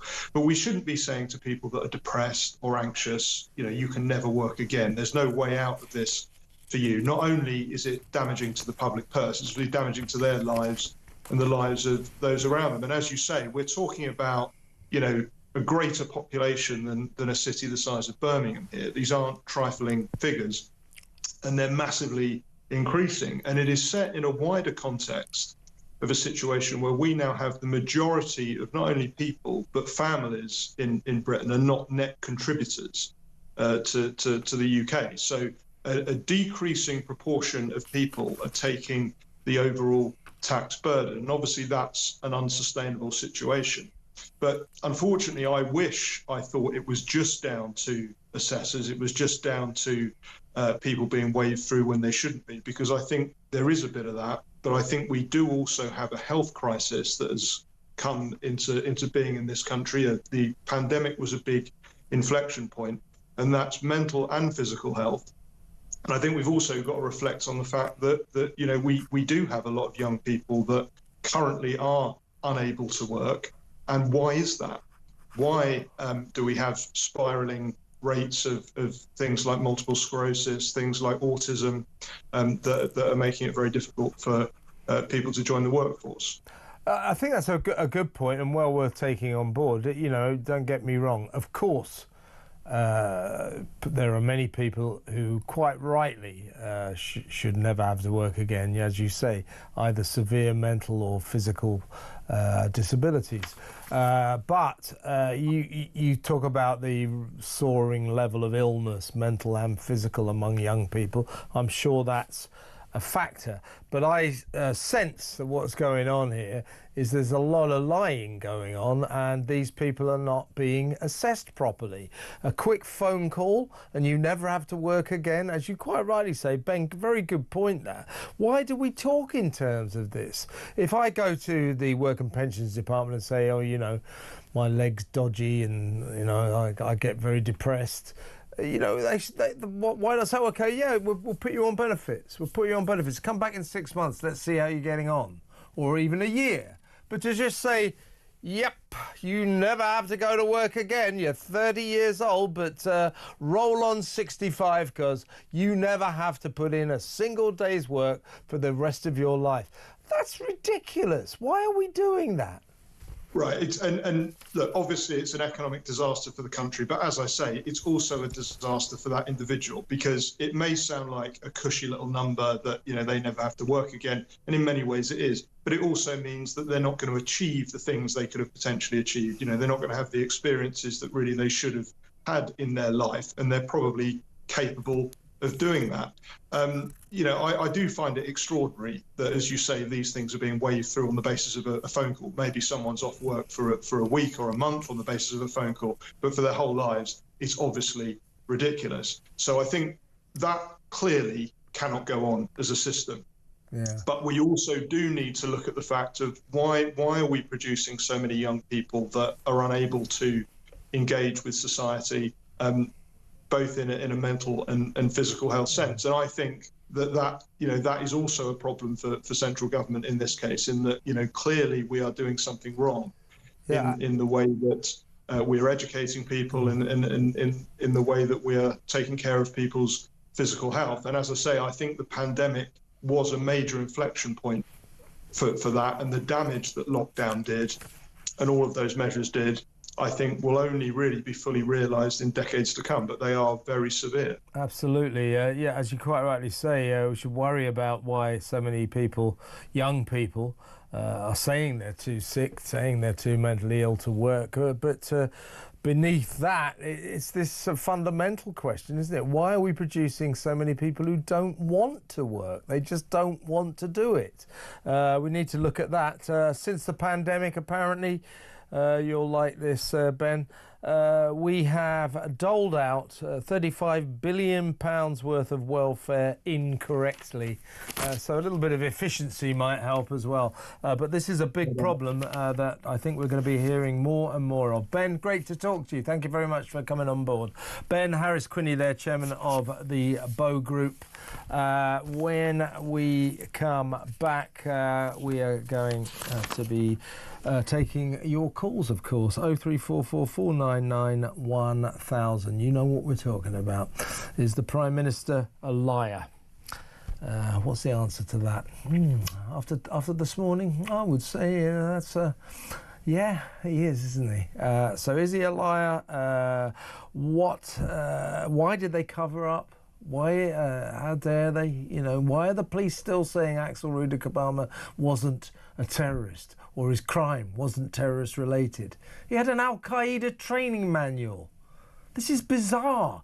Merseyside cops going out of their way to come up with a reason that this young terrorist with an Al Qaeda manual was not a terrorist.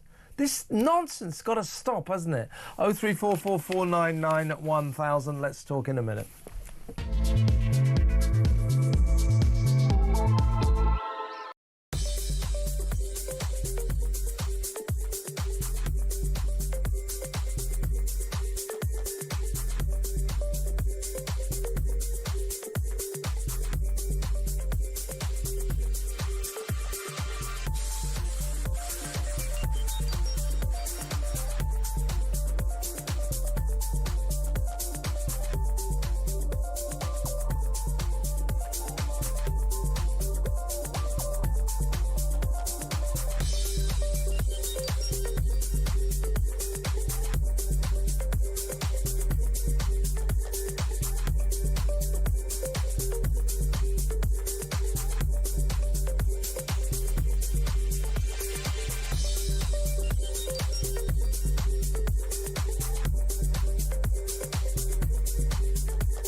Across the UK, on DAB+, on YouTube, on the app, on your mobile, the home of common sense. This is Talk. Welcome back. Just a quick note before we go to the phone. So this is from Ernie. He says, I know someone who's been signed off work for life. He's aged 32 because he was in a prison cell when his cellmate hanged himself, and he is forever traumatised. Well, that's not a nice thing to see, but the rest of your days off work? I don't know. 03444991000. Anyway, let's go to the phones. I'll read some more of your messages out. We'll go back to the phones about 9:30, 9:20, and we'll do the rest of the show from there, all for you. So call and I'll read some more of your messages. But first, let's go to the phones now and talk to Tom in Edinburgh. Hello, Tom. Hello, Kevin. How are you? I'm all right, mate. You want to talk about Southport? What would you like to say? Oh, you want to talk about that photo that they put out? Yeah, a couple of things, Kevin. The photo is the first thing. Who thought it was a good idea to put that out last year? I mean, why are we being treated with total disdain? It's ridiculous. It's quite sad, but it's ridiculous. Well, the reason they put that out is because I would suggest is because they, well, you've seen that picture of him that's now been released. He looks like a complete psycho, a madman, which he obviously is. But at the time, oddly, the usual system is they'll put out the perp photo. They'll put out the photo that you take of the guy after arrest. There might be another recent one around that they want to put out. But putting out a picture of him as an angelic 12-year-old schoolboy, I mean, it could only be because they wanted to put him in a good light, to show him in a good light. This is ridiculous. The problem with that is, Kevin, is now when it's all coming out to come to the front of the situation, it's just making the situation worse. And does Stal not realise this? Does he have no idea what was going to happen? Of course he did. Why is he doing this? He's just digging a hole for himself. You're so right, Tom. I mean, they are suffering, or they are displaying the same syndrome that got us into trouble in the first place. This kind of constant kowtowing to people, to Muslim, to Islam. Oh, no, Islamophobia, be careful. Oh, he's a person of colour. Let's not call him a terrorist. That wouldn't be very nice. Some people might say we're racists and we can't have that. This nonsense, this middle-class hand-wringing has got to stop. We have to confront the truth. What Starmer is presiding over, and has presided over since the Southport murders, is a total lie. A lie to the public. Saying that all those rioters, when they're spreading misinformation, what they were saying was they thought there might be a terrorist connection to what happened in Southport. Starmer and the gang and Merseyside police said, absolutely not, absolutely, how dare you spread misinformation? Well, they were the ones spreading misinformation because they were covering up the truth. Kevin, can I just say to you on that point as well, a second point, just on that fact that Starmer has now put out there this morning that he knew about it, he's now admitted live. Oh, yeah. Right. So, to my mind, does that now make some of the convictions last year unsafe? They should be unsafe. They should be unsafe because had he have... Look, all those far-right thugs, as he called them, who went to jail in about 30 seconds, real speeded-up justice, two-tier justice. Two-tier care, yeah. Starmer said, they were spreading misinformation with each other through their phones and their social media. And what they were spreading was they thought it was a terrorist attack. Yeah. No, absolutely not true. Well, it was true.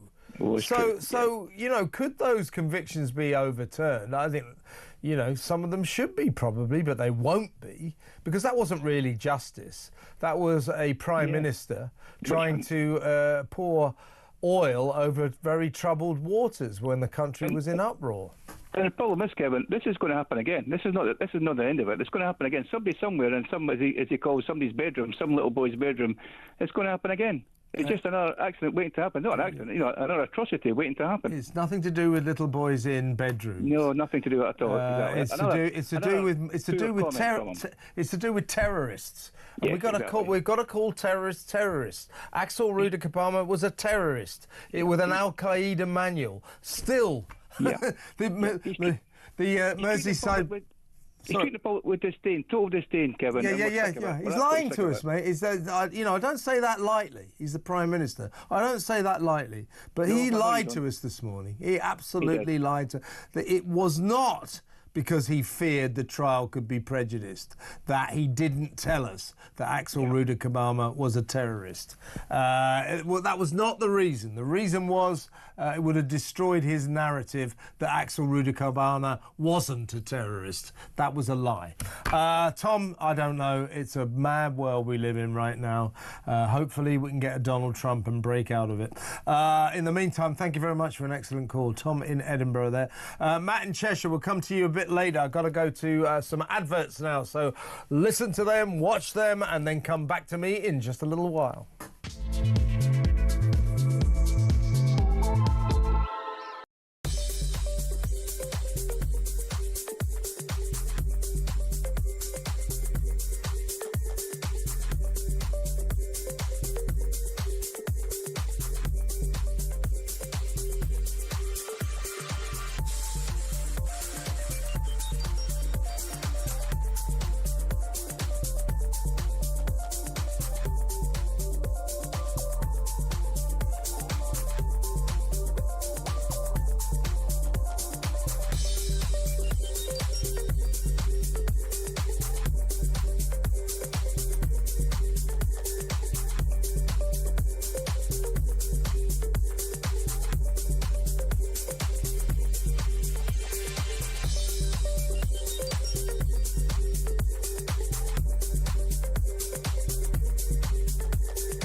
breaking news for you coming out of Liverpool Crown Court. Axel Rudo has pleaded guilty to murdering 3 young girls in the knife attack at the Taylor Swift-themed dance class. The tragedy of the Southport killing must be a line in the sand for Britain. There has been a failure here, and I don't intend to let any institution of the state deflect from their failures, and I acknowledge that readily here. And so if the law needs to change to recognise this new and dangerous threat, then we will change it, and quickly.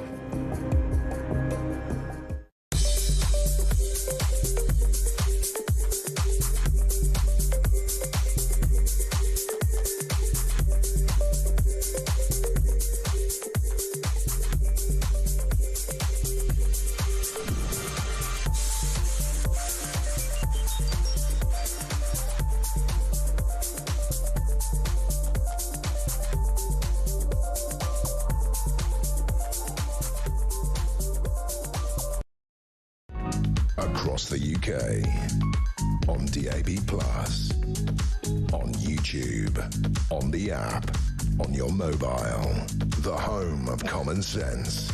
This is Talk. Welcome back. In a little while to 9 o'clock, I'm going to be talking to Tory grandee, former MP, Cabinet Minister Sir John Redwood about the crisis I think this country's got. Did you know that since the election that put Labour into power, that dreaded day, January the 5th, the election was January the 4th, but they came to power on the 5th, that millionaires have been leaving this country at the rate of 1 a week. That's wrong, actually. No, it's not 1 a week. It's 1 every 45 minutes.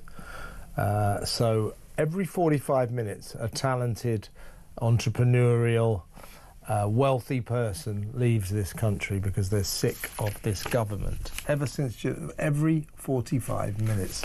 What does a country do when its most talented, its wealthiest, its wealth creators, its most entrepreneurial people just quit in their droves? This is a problem. We'll talk about that after the news. But first, let's talk about Lord Richard Hermer. He is the Attorney General, who many believe is a dangerous lefty, who automatically assumes that Britain is always wrong. He thinks we're an imperialist country, we're colonialists, and that our colonialism was and is based on racism. But he's under fire right now, old Lord, his lordship, because he represented Gerry Adams not so long ago for a £30,000 fee when Gerry Adams was sued by victims of the RAF, IRA. RAF, not RAF, IRA.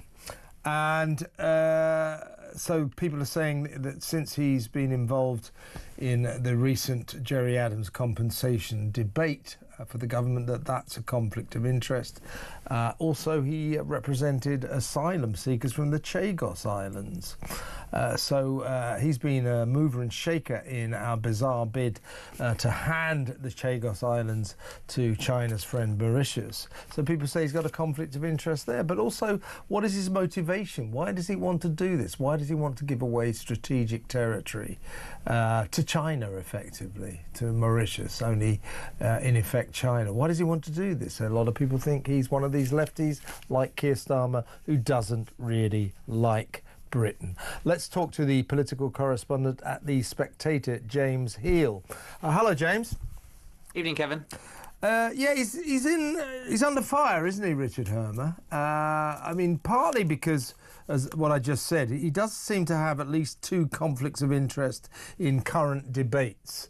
The one debate about the Chagos Islands, he, not so long ago, represented some Sri Lankans who were looking to get asylum on the Chagos Islands, but were in fact offered a chance to come to Britain, which is what I think happened. But he was involved in that case. So he's involved in us giving away the Chagos Islands. So there are claims that that's a conflict of interest. He shouldn't be involved in this case.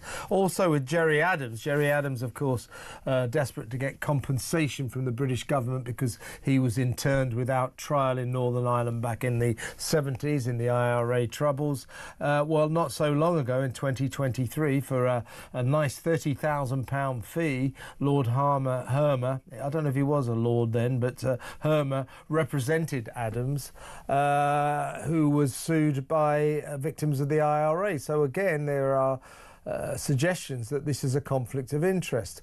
But I think that the main thing he's being criticised for is the fact he just doesn't seem to like this country. He's part of Starmer's inner circle, classic Britain-hating lefty who thinks we're all colonial racists. Well, one of the first decisions that Keir Starmer made, literally within hours of becoming Prime Minister, was to ennoble Richard Hermer, who is someone he's known for many years. Together they were at Matrix Chambers together. They were both leading human rights lawyers. And for the first time in more than a century, Kevin, we had an Attorney General created who had never served in either House of Parliament before. And handing this peerage was a sign that this doctrine of legalism is going to be at the heart of this government. And I think we've already seen with the way in which the Chagos deal has kind of collapsed before the inauguration date, just the limits of that as a sort of political doctrine. And then second of all, as you say there in the intro, there's been this question about conflicts of interest. And of course, the issue is something that's been pushed by the Tories, Robert Jenrick's urging an investigation. But really, it's about, as you say, how much of this has been informed by discussion, shall we say, in which Richard Herman was previously acting as a private lawyer, and now, of course, has a very public role. He does podcasts, or before he came into politics, he did podcasts, and he stands accused of being a classic, impeccable North London liberal, who does the dinner party circuit with Keir and the gang, and he declared on one of his, or he wrote. One can't begin to understand the British colonial project without appreciation for how racism impacted almost every element of it. Now, the thing about the Chagos Islands is this is a kind of, in my view, this is Keir, David Lammy and Hermer, knee-jerk liberal left response to a territory that is not possessed by its indigenous people, the Chagos Islanders, most of whom, bizarrely, now seem to live in Crawley. But they were all kicked off in the 60s.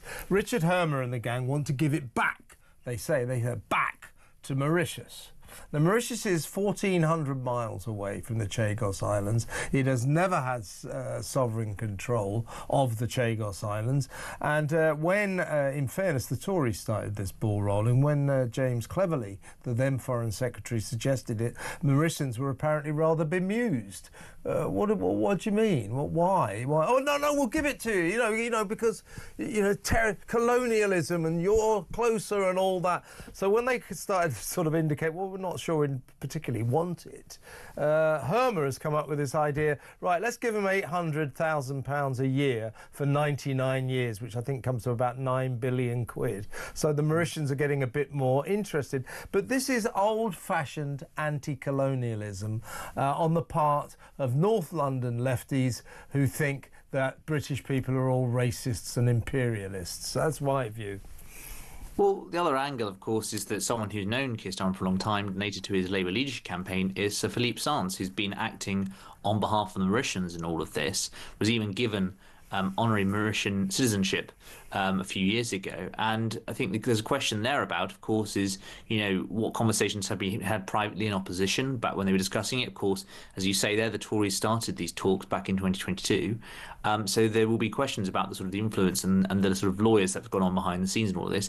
Let's not remember, of course, many Chagosians do not want to have the Mauritians take over them. They've never had these islands before. They, as you say, there's more than 1,000 miles difference, and so I think that a lot of Chagosians are actually very fearful of it, and they actually see it, actually, Kevin, as sort of the white Brits being a sort of saviour mentality. Oh yes, we know what's better for you. Actually, they don't want that, and a lot of them are very proud to be British and want to remain British. Yeah, white saviorism is at play here, isn't it? Now, wisely, I would suggest that uncharacteristically, Starmer and Lammy, and indeed Hermer, have decided to allow Donald Trump to make the decision about the Chagos Islands. They've allowed him the right of veto over this bizarre deal that we're trying to make to offload a very strategic territory to a friend of China.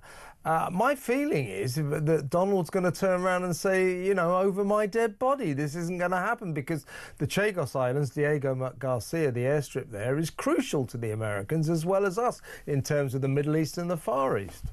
Yeah, absolutely. And of course, you've got to remember that when Mauritius was granted, when the deal was negotiated about the Chagos back in the 1960s, it was that we'd have a certain privileges, etc. And already those are coming into question. So I mean, has anyone actually going to be saying that this 99-year lease, is that going to last the course? I mean, already there have been discussions and reports, we understand, about what's gone on in those discussions about getting the 99-year lease down to 50 years. So actually, this vitally important defence base, as you say, Kevin, might not even last the course. And everyone thinks, it might be accepted for 5-10 years, but in a generation or two, just like we saw the Mauritians change their government and thereafter change their stance on this deal, it seems very likely that future generations, Mauritian politicians, will say, right, we've had the Chagos Islands, now let's go for the rest of the base. So it seems very unlikely, given, of course, the Mauritian government was very pro-China prior to the election at the end of last year, that another pro-Chinese government could get in and we'll be back to square one.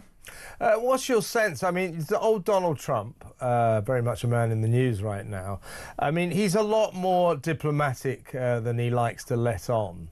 For example, this idea that he will veto Peter Mandelson as our ambassador in Washington. He won't, because he doesn't. There's an unnecessary hill to die on. But I do feel, I don't know what you feel, but I do feel he might turn around and say, this Chagos deal is not happening. What do you reckon? Yeah, I think that's a good assessment in the sense that I think it's much more likely that Chagos gets blocked than Peter Mandelson, because I think that one is about strategic interest, the other's basically about someone who the Americans can choose to marginalise if they wish. So I think that seems going to be a good bet to put on when it comes to the next few weeks and how they all play out.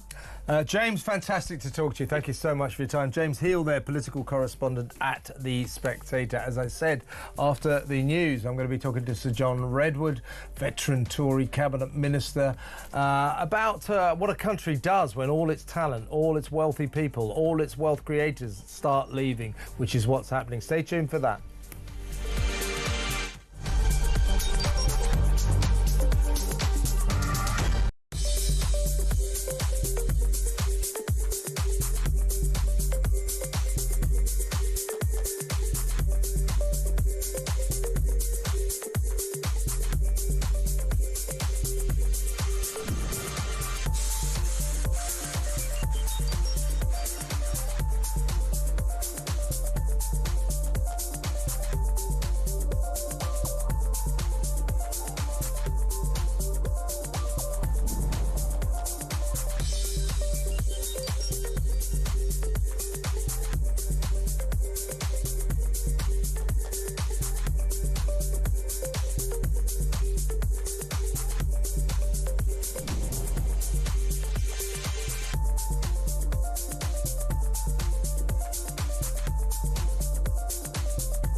across the UK, on DAB+, on YouTube, on the app, on your mobile, the home of common sense.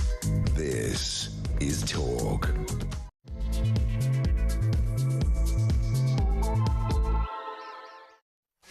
Welcome back. This is the final hour of the Political Asylum tonight. 10 o'clock, I'll be handing over the helm of the Good Ship Talk to the great Petri Hoskin. Will take you through to 1 a.m. In the meantime, in around about 20 minutes or so, around about 20 past 9, I'll be handing the floor to you, reading some of the many messages you've been kind enough to send in and taking your calls. You know what we're talking about. I'll remind you in just a little while. But I thought we ought to talk about this because this is worrying for a country like Britain. You know, we've heard about Rachel Reeves. Britain is open for business. Under Labour, Britain will have a booming economy. She's gone over to Davos for the World Economic Forum. This time last year, everybody couldn't wait to talk to her. Her dance card was full. Appointments. This year, she can't even get a speaking slot. She hasn't been offered a main speaking slot, and apparently no one really wants to know her. This is because Davos is, for whatever you think about it, it's full of businessmen, it's full of tycoons, business leaders, industrial leaders. What they like are politicians, you know, who help business, who promote prosperity, who want the economy to boom. They're taking one look at Rachel Reeves's disastrous £40 billion tax grab budget, which killed business so stone dead, which she has the temerity to say should have promoted growth. How that could happen, I have no idea. I don't know what the hell she's talking about there. But they're looking at her and thinking, this woman not interested in business. But she's not. She's only interested in business so she can tax it to the hilt and then give all that money to the public sector. She doesn't like the private sector. She loves the public sector.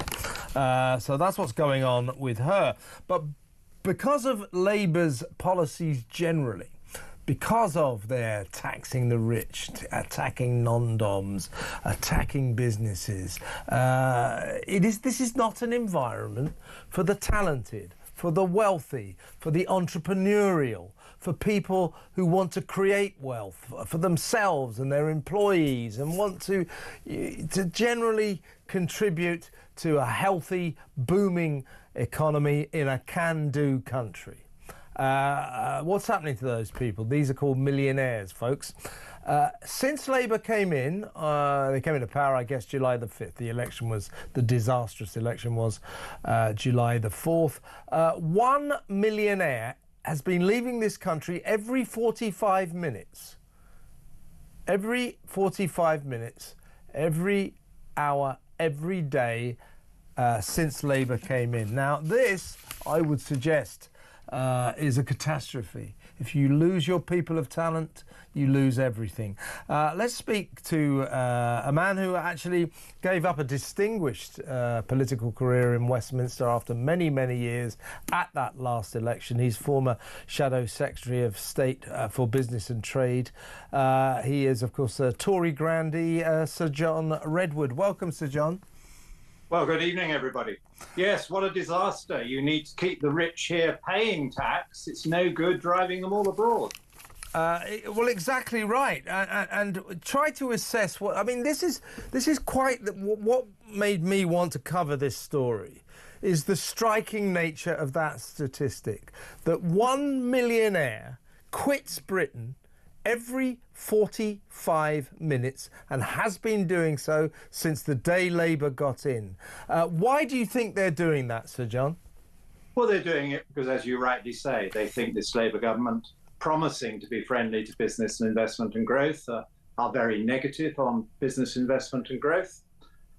They see that the only use of rich people in Britain is to take more and more money in tax off them, and Labour are going to discover that there are limits to how much people will put up with, and there are plenty of other very competitive offers around the world. And America is going to get even more tax competitive under Trump, and there's plenty of opportunity in America. I've heard of lots of people going to Dubai and the UAE who make a very attractive offer, and not just to the rich, but they also make a very attractive offer to the young with energy and business enthusiasm. And some of them are going there to set up their businesses rather than doing it here. And even some parts of the European Union, traditionally high tax, high regulation, are beginning to offer a bit better to richer people, Portugal and Italy, for example, than the UK is. I mean, this is an absolute disaster. And of course, we all know that you need to tax the rich to pay the poor. There's Robin Hood in all of us in Britain. We believe in that. But it's no good if the rich have said, well, you know, Robin, it's just too high, so you won't be able to tax it ever again. And that is exactly what's happening. There's a queue of them to get out.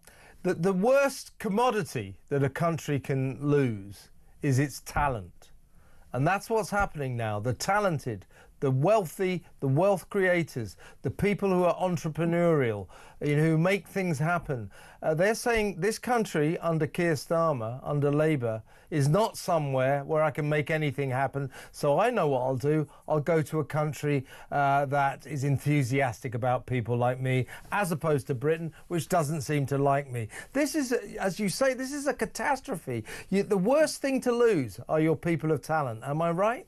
Well, of course, and they will find that their revenue forecasts are not fulfilled because there won't be so many people paying. And as we said, it's young and talented before they've made lots of money. It's older people who've saved or been successful in business who are taking their money with them when they go. And of course, there's been a parallel exodus of billionaires to the millionaires. We don't have nearly so many of those. But they pay a huge amount of tax and they set up lots of investments and businesses if they stay here. And we should be very worried about them. They've started to head to the exit when the non-dom taxes were first changed by the Conservatives. Labour finished it off. They've decided that non-doms can't be here anymore. And so a lot of non-doms have said, well, you won't have us as a non-dom. We don't think all our earnings and savings from activities abroad before we came to Britain should be taxed in Britain. If you'd let us stay in Britain and just tax all our British activities, we would stay. And they've gone. And look at the disastrous way that they're trying to close down oil and gas and petrochemicals and all the high energy using industries. Some of the billionaires were big in those, and they're simply taking all that business somewhere else, which doesn't overtax the energy as well as overtaxing the entrepreneurs. And I mean, I'm sure you watched the proceedings in Washington yesterday, and listening to Donald Trump sort of lifting the veil of darkness of wokery and liberal nonsense and metropolitan elitism from America, making America the kind of place that the people we're talking about, people of talent, entrepreneurs, really want to be in. I bet you a lot of our millionaires are heading west. Watching Donald Trump lift that veil just offered such a stark contrast to what's going on here. That was what we saw yesterday, Sir John, a textbook lesson in how to talk your country up, how to promote optimism. What are we getting here? A textbook lesson in how to talk your country down and promote pessimism. These people are so wrong. It's extraordinary. No, it's incredibly sad, because when Labour first arrived in power, I welcome them and I welcome their aim. They were going to make us the fastest growing economy in the G7. In other words, faster growing than America even, which has outpaced us for all too many years. And they were going to be promoting business and they weren't going to impose lots of new taxes. And then they tore all that up. And I at least thought Labour would be very good at communications, at spin.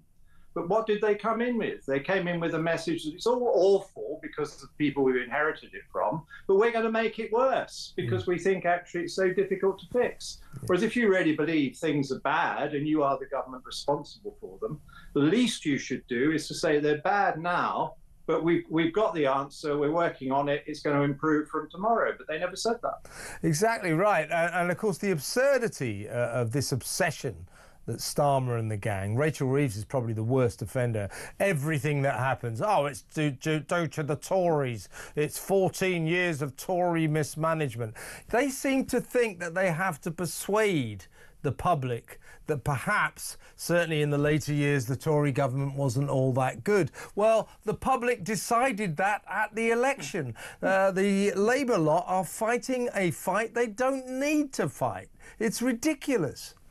Well, I think they'll do themselves a lot of damage by doing this extreme version on it, because Conservatives got some things right and think they did well on educational standards. Now Labour seems to want to undermine that. Well, good education is a very important part of what we're talking about, enterprise and people doing well and getting qualified for good jobs. And I think Labour will find that the public get fed up with them saying, you are the government, you say everything doesn't work and it's all the fault of people who were last in office 6 months ago.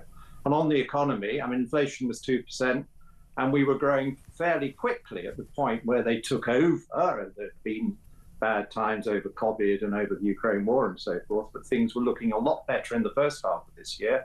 And it was Labour words and then Labour tax rises, which took us down from pretty good growth to zero growth, actually helped to blip upwards in inflation and put the mood into gloom. When you were in politics during your distinguished career, Sir John, you know, not that you would have ever brought in a budget like Rachel Reeves did back Certainly then. not. I know you wouldn't have done that, but let's go into fantasy land. Let's assume you did. Could you look the British public, think about that budget, could you, like her, look the British public in the face and say that that grotesque £40 billion tax grab was a budget for growth? How can she say this? How could she ever say this? She's still saying it was a budget for growth. Who does she think she's kidding? Well, I know it's completely wrong, isn't it? And the main tax was a tax on jobs. And look what's happened today. Unemployment has started to go up. One of the Conservative relative successes was we had pretty low unemployment throughout the period in office. And we did quite a good job on jobs. And then she comes in, let's tax jobs more heavily. So what do businesses do? They say, I know, we'll hire fewer people.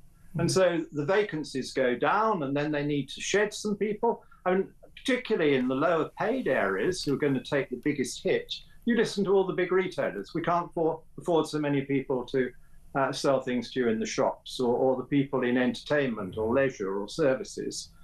Very labour intensive. They're saying, look, this is a huge bill in our company's accounts and we're not very profitable to start with. We can't go into loss, and so we're going to have to shed labour or cancel all those new jobs. Complete disaster for growth. And then puts everybody in a bad mood. It's not just the employers in a bad mood, then the employees are in a bad mood because either their job might go or they won't get the wage increase they wanted because the company simply can't afford to pay them the extra.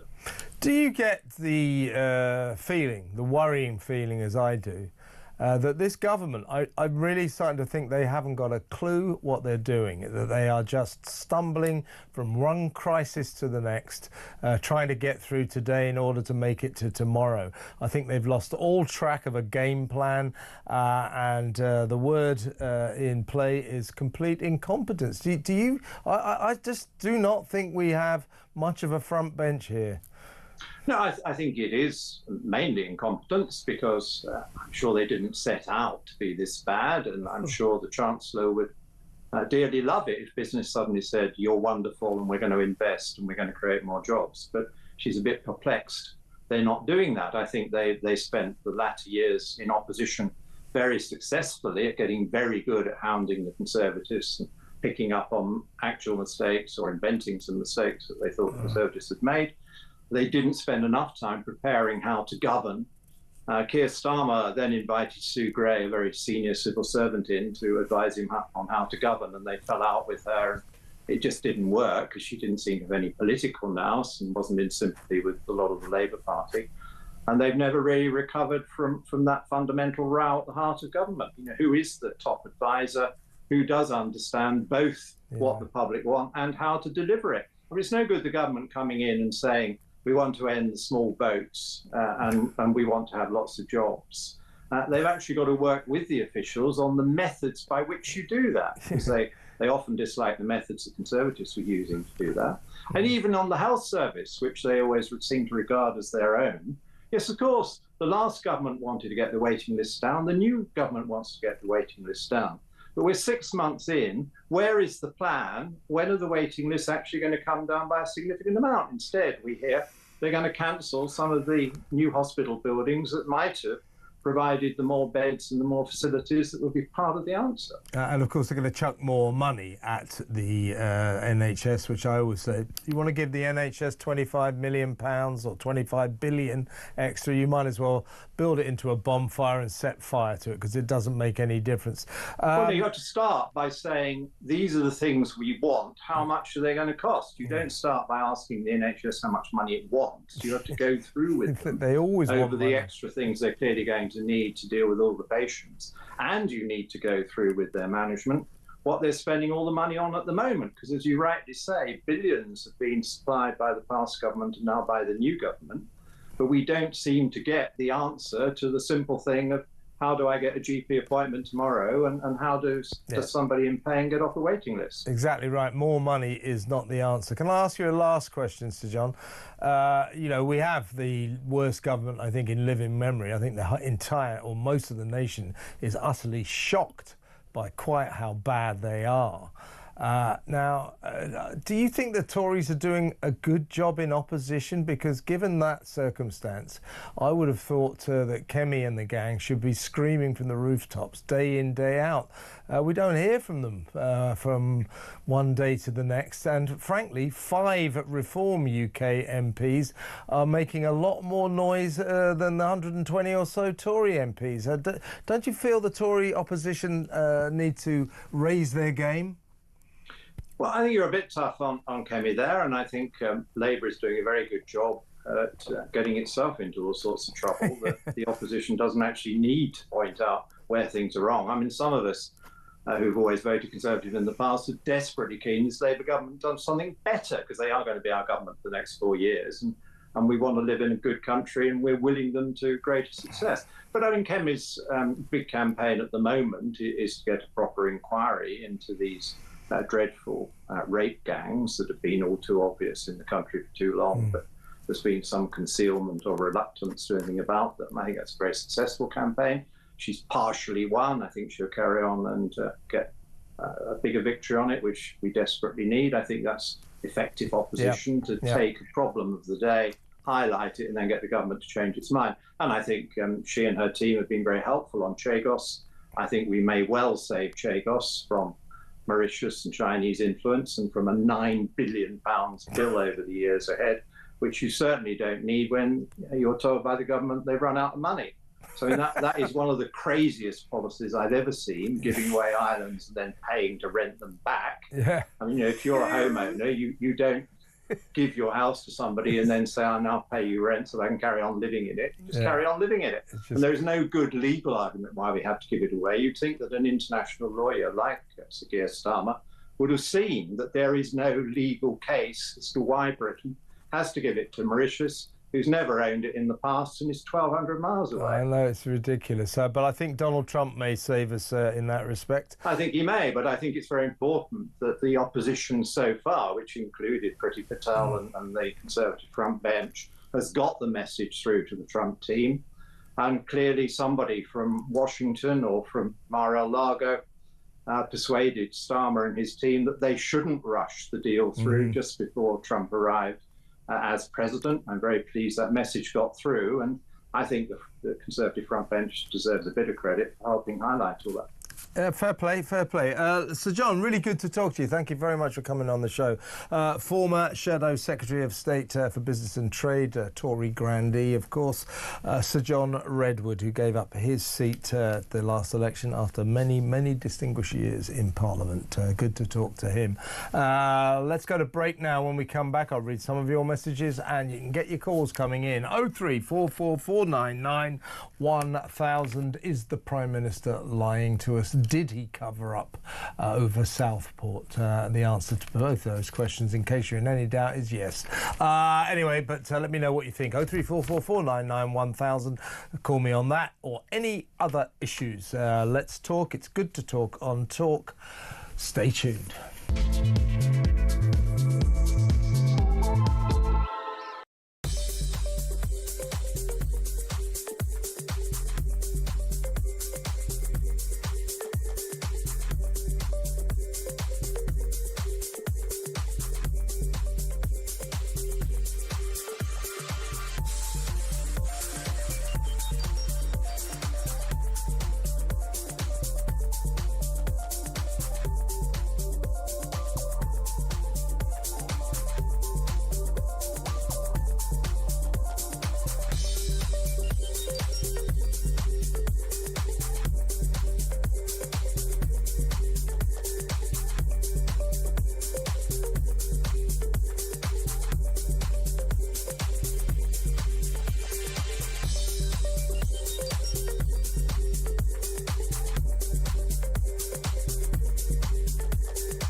breaking news for you coming out of Liverpool Crown Court. Axel Rudo-Cubana has pleaded guilty to murdering 3 young girls in the knife attack at the Taylor Swift-themed dance class. The tragedy of the Southport killing must be a line in the sand for Britain. There has been a failure here, and I don't intend to let any institution of the state deflect from their failures, and I acknowledge that readily here. And so if the law needs to change to recognise this new and dangerous threat, then we will change it, and quickly.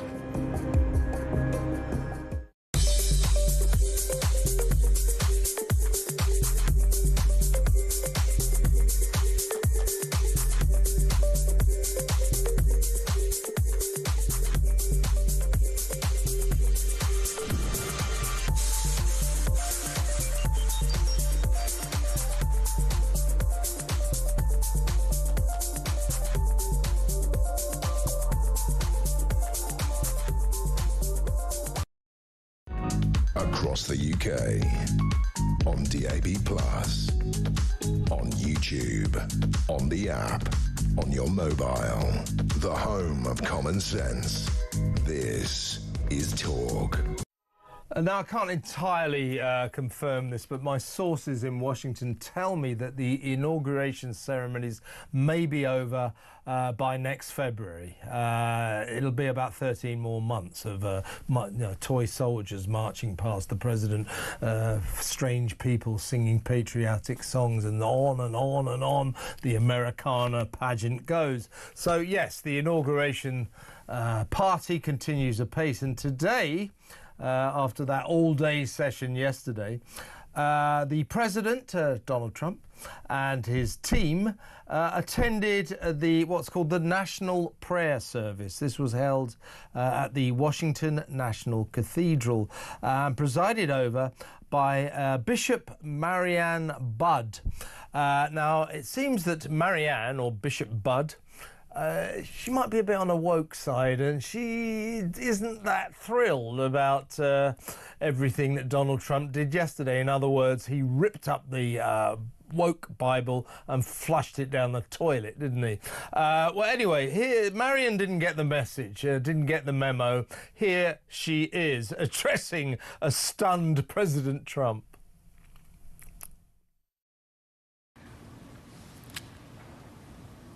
Let me make one final plea, Mr. President.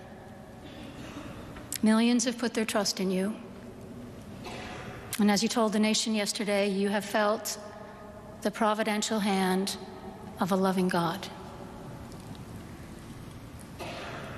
In the name of our God, I ask you to have mercy upon the people in our country who are scared now.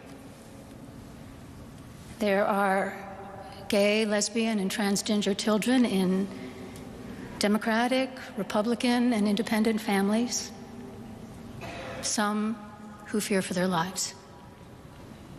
And the people who pick our crops and clean our office buildings, who labor in poultry farms and meatpacking plants, who wash the dishes after we eat in restaurants and work the night shifts in hospitals, they may not be citizens or have the proper documentation, but the vast majority of immigrants are not criminals.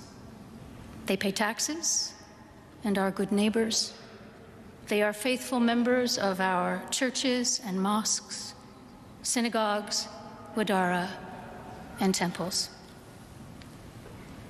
I ask you to have mercy, Mr. President, on those in our communities whose children fear that their parents will be taken away. That's illegal migrants, illegal immigrants that she's talking about there. She's talking about the LGBTQ plus community and so on and so forth. We wish all of those people all the best. But Marianne, your day is over. If you think that plea from the pulpit is going to change Donald Trump's direction, I think you got another thing coming. Frankly, thanks, but no thanks, Marianne. Did you see the look on Trump's face? It's funny, isn't it? Funny. People like Marion Budd don't get it. The world just changed yesterday. America changed profoundly. And don't you forget it. Don't you forget it. Thank God it changed. OK, let's go. I'll read some messages in just a second. Let's go straight to the phones, get a couple in before we go to break. First up, let's talk to Matt in Cheshire. Hello, Matt. You want to talk about Southport? What would you like to say? Hi, good evening, Kev. Can I just say, Justin Welby is gone, but his spirit lives on in that lunatic. It's just funny, isn't it? They're not criminals. They are. They're illegal. They're illegal migrants. They broke into the country. That's a crime. That claptrap is over. We're going to get real. We're going to talk common sense. No more Marion Budds. Lots more Donald Trumps. Simple as that. Yeah, Southport, Matt, what would you like to say? It's about Starmer's speech.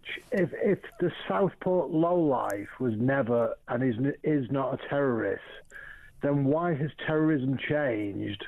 Yeah. And why was his entire speech about terrorism? Yeah, well, look, to be fair, I hate to be fair to him, he did at last concede there was a connection to terrorism. He's never done that before. And perhaps when he said, you remember when he kept promising us change, perhaps what he meant was a change in terrorism, because that's what he was talking about today. Terrorism has changed. He still says it's young, lonely men in their bedrooms, which is a way of not admitting that this is organised, that Islamic extremists organise this sort of thing. We still downplay the threat to us. But what he said today was quite ridiculous, Matt, quite ridiculous. Think about this. What he effectively said was, yes, I knew that he had an Al-Qaeda manual. I knew that he had rice in poison. Therefore, implicitly, he knew this kid was a terrorist who meant terrorist harm to people. But he didn't reveal that. He decided that the authorities and him should not reveal these possessions of Al-Qaeda, an Al-Qaeda manual and rice in poison. He said because that could have collapsed his trial. Think about that. What he's effectively saying is, if the public know what a defendant is charged with, then that prejudices his or her trial. That's ridiculous. I've got the absolute answer to that. That was my next comment. Yeah. Labour's sickening attachment to their ideology means they now leap to the protection of any race or ethnic group except whites, even over the murder and rape of children. Yeah. Why did they put, Matt, we're looking at that picture, the photograph of him that's currently in circulation, where he looks like the lunatic that he obviously is. Why, after his arrest, after he'd committed those heinous, vile, disgraceful, disgusting crimes, murdering those poor kids, trying to kill 10 more, why did they release a picture of him as an angelic 12-year-old?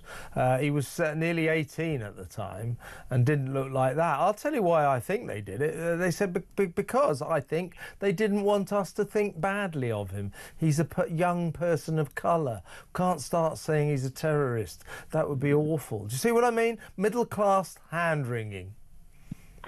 Well, he's a victim, isn't he? The only reason he did these crimes because he lives in a capitalist, imperialist society. Of course, you're right. I hadn't thought about that. Yeah, he's a victim in their minds. They're incapable. They're as psychotic as he is. Yeah. Their political views and their ideology means that they're equally as unstable and disgusting as he is. Absolutely. And don't forget, Matt, although, to be fair to Starmer, he did concede at long last that a guy with an Al-Qaeda training manual and a stock full of rice in poison might just be a terrorist. He did admit that today. The Merseyside police, in charge of the investigation into this little monster, they still say there's no terrorist connection. They still say it, no terrorist connection, because we can't find any real ideology in his outlook. I mean, they're just denying the truth. then if Starmer thinks that... Well, no, it's not him. It's the Merseyside police. They say there is no terrorist connection. There is. There obviously is. His entire speech was about terrorism and... No, he said that. He's admitting that there's a terrorist connection. The police are not. So that just signifies there's even more of two different sets of people lying and sort of trying to cover each other's back. Two-tier policing, mate. Two-tier policing right there. Special treatment for the young Islamic extremists of colour. See what I mean? We have to be very careful with these people, according to the Merseyside police. Can't have the Merseyside police being accused of Islamophobia or racism. Unbelievable. Matt, good call. Thank you very much for ringing. Call me again. Matt in Cheshire. Let's go to break now, and more of your calls, more of your messages after these messages.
Across the UK, on DAB+, on YouTube, on the app, on your mobile, the home of common sense. This is Talk. Before we go back to the phones, a couple of messages. This is from Sophia. She says, my dad is from Saudi and my mum is British. When we used to go to Saudi as children, even at 13 years old, I had to cover everything except my eyes. This is Britain. We should be exercising our laws based on what is good for the British people. I say ban the burqas. People who want to wear them can go elsewhere. Here is one from John in Rugby. I don't know the veracity of this. I haven't been to Karachi for many years. I have been, but not for, almost a lifetime. It's a long time ago I was last there. But John says, if you go to downtown Karachi, you won't see many women wearing the burqa. Go to Leicester city centre and you'd think you're in downtown Kabul. Not exactly integration, is it? Interesting. This is from Sally in Scotland. Starmer and Co treat us all like mushrooms. They keep us in the dark and feed us crap. He did keep us in the dark. He covered up. He knew that Axel Rudakabana from day one, first day, he knew there was ricin and an Al-Qaeda manual in his house.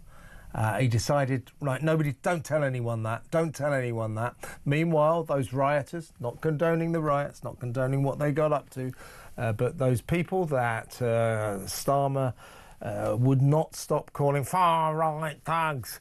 He said they were spreading misinformation. They were spreading the kind of information that was sort of, we think it might be terrorism, we think it might be an immigrant, an illegal migrant. No, misinformation. Well, he wasn't an illegal migrant, he was the son of Rwandan migrants.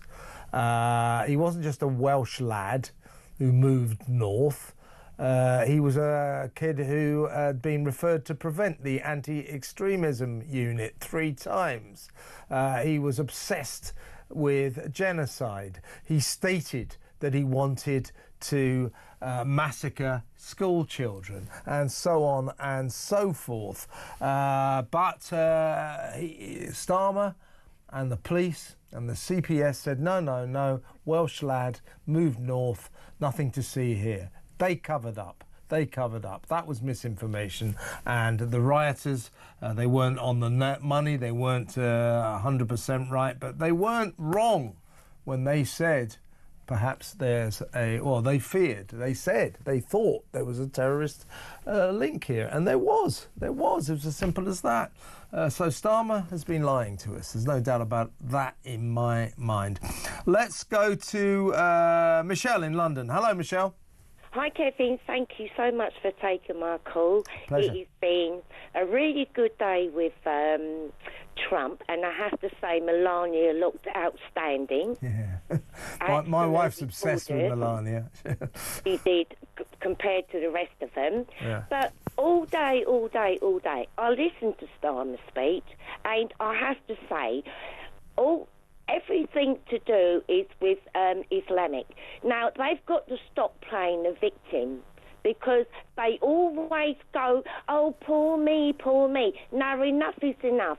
You can't come into this country and start abusing young white girls.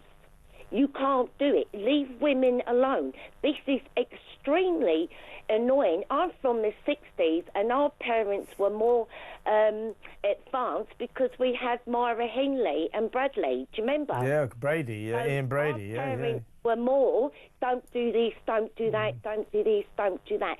You've got to stand up for your rights. Enough is enough. And I'm really ashamed of him.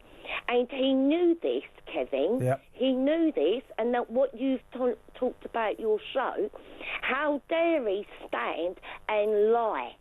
It was a cover-up, Michelle. It was a cover-up. You know, he knew about this terrorist connection. He said today there's a connection to terrorism here.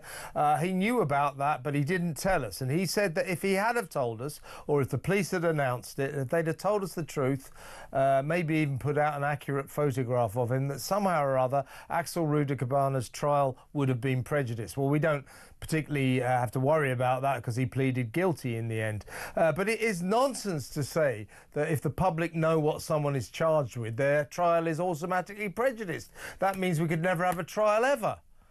Do you see what I'm saying? This is so, wrong. It is wrong, yeah, that's exactly what it is. Who the hell he thinks he is, and that picture you keep showing, it reminds me of a horror film called The It. He does look. That's what he looks like. Have you seen the film? I haven't seen that, but that's. He murders children. Yeah. Now I'm like Kevin. Everybody keeps saying lessons learned. This, that, the other. Now heads have got a roll, and we want, as a British public, we want to know where our money's going, and you do not touch children and animals. This is forbidden. I don't care if you come from Mars. This is enough. And it's all white children. And people say... In the grape gang scandal, yeah. I mean, it was vulnerable young white girls, many of them underage. And again, the authorities, people like Starmer, never wanted to say the truth, that the perpetrators of these mass rapes, you know, thousands and thousands of them, many of them paedophile rapes, were Muslim men of Pakistani origin. Nobody dared to say that because that might be racist. And we've got to stop this. We've got to confront the truth. If we lie to ourselves as a nation, if we have a Prime Minister that lies to us, and probably himself, we're in deep trouble. And he is lying to us right now, and I don't think we should take it. Michelle, really great call. Thank you very much for ringing. You ring me again any old time you like. Michelle in London there. Let's quickly go to Simone in Tyne and Weir. Hello, Simone. What, you want to talk about Southport as well? What would you like to say? Well, firstly, let me congratulate Trump. I've always been a fan of Trump. I like a straight-talking person who sees I agree. where things are. Tells it like it is, doesn't he? And I just loved the glamour and the beautiful taste of Melania and her wonderful 18-year-old son. I thought they were incredible. Yeah. They kind of shone on a lot in the corner. Yeah, it was great fun to watch all of those Democrats behind Biden and the Clintons and Obama squirming in their seat as he ripped up their rule book. Very funny, very funny. So, what do you make about Starmer this morning, Simone? Oh God! Well, I couldn't bear to hear any more lies. I couldn't even listen to him. I just relied on you. Yeah. Well, I can tell you, he's lying. He's lying. He said. I know. It's been absolutely obvious to me. Yeah. It was so startlingly obvious. I kept saying, what is it about his face that you don't want people to know? What are you frightened of? Yeah. Why aren't you showing his face? And then it hit me. No. Because when the news came out about, well, he's been recommended for this anti-terrorist thing, whatever it was. Yeah, prevent. Yeah. Prevent.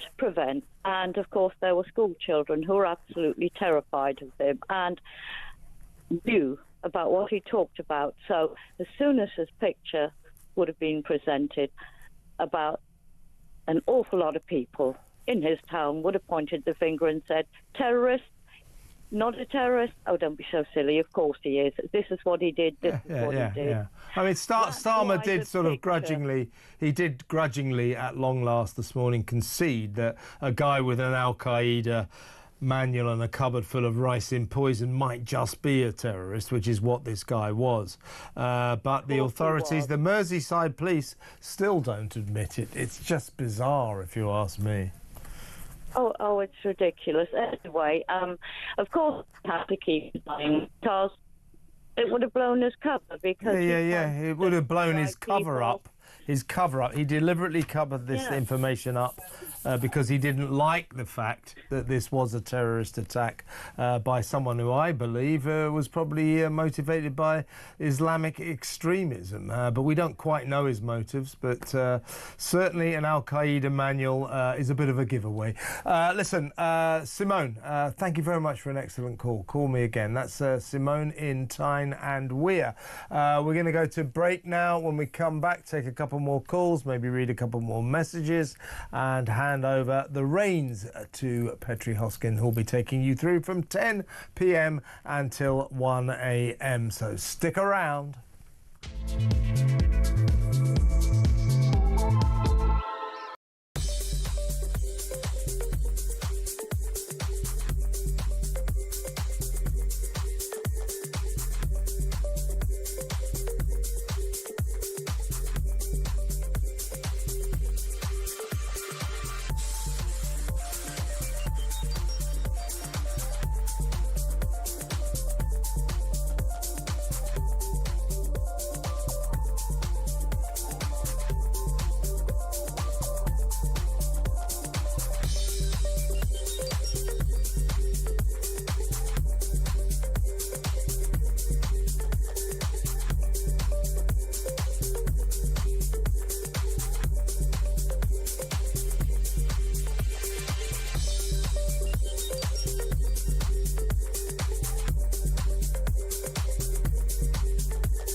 breaking news for you coming out of Liverpool Crown Court. Axel Rudo-Cubana has pleaded guilty to murdering 3 young girls in the knife attack at the Taylor Swift-themed dance class. The tragedy of the Southport killing must be a line in the sand for Britain. There has been a failure here, and I don't intend to let any institution of the state deflect from their failures, and I acknowledge that readily here. And so if the law needs to change to recognise this new and dangerous threat, then we will change it, and quickly.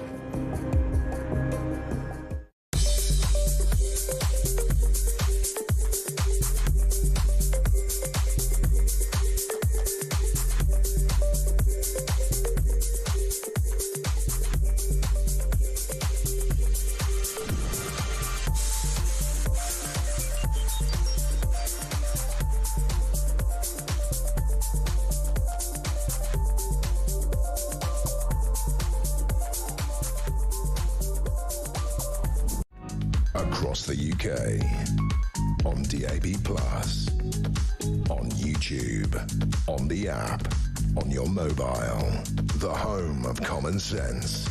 This is Talk.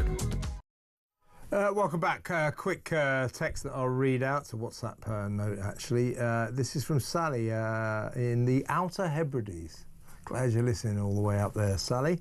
I've learnt a new phobia word today, says Sally. One that pretty much all of the cabinet suffer with. Alethophobia. Alethophobia. It's a fear of the truth. Particularly pertinent to Starmer's speech today. Great show. Love a Tuesday with you and Rod Liddle, putting the issues of the day to rights. We do our best, Sally, and I'm really pleased you're listening up there in the Outer Hebrides. Really great to have an audience up there. I want to go there sometime. I'm intrigued by all of those outlying islands, the Hebrides, the Orkneys. Never been, want to go. Right. Before we get back to the phones, let's take the WhatsApp voice notes. Here they come. First up, it's Gaz. He's talking about Trump and Starmer. Hi, Kev. Gaz in Pontefract. Fantastic show, as always. When I listened to Donald Trump's inauguration speech yesterday, I had a tear in my eye. I was absolutely, over the moon, but also gutted at the same time, because we haven't got that. We haven't got anything like that with Starmer. And I do wonder, this Southport murderer was difficult, evasive, this, that and the other, and then all of a sudden he's pleading guilty, no contest, to 16 charges. What grubby little deal has been done, I wonder. Take care, mate. Have a good night.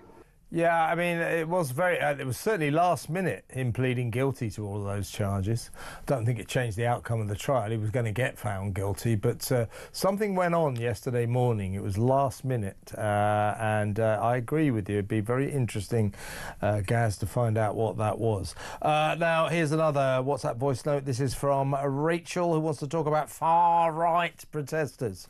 Keir Starmer said he couldn't release details of the murders in Southport because it might prejudice the trial. Well, hold on. He called people who hadn't even been charged yet far-right thugs. Does he think that might have prejudiced their trial? It's a really good point from Rachel there. Absolutely right. But you can't prejudice a trial by announcing what the charges are. That's ridiculous. It's like saying, we can't say this guy's committed a terrible murder. If we announce what the charges are, that will prejudice his trial. That's ridiculous. Ludicrous. This guy's gaslighting us. Just lying. So there you go. Let's go back to the phones. Let's talk to Jason in Sheffield. Hello, Jason. What would you like to say? What I'd like to say is the Labour Party hiding that much. They're hiding an unbelievable amount of stuff. What they don't want us to know. I think you might be right, mate. I think you're right. But I think there might be, a sort of Pandora's box that has yet to be opened. Yeah. But the thing is, I have massive respect for journalists, because if it wasn't for journalists, we wouldn't know anything. Yeah. Well, that's what we're here for. That's the And I fourth. think there'll be some journalists all over the place. I mean, I'll say Fleet Street. I know Fleet Street doesn't really exist now. No. As it did. It certainly doesn't. But, I'm here to tell you. I remember Fleet Street, trust me. But Just about.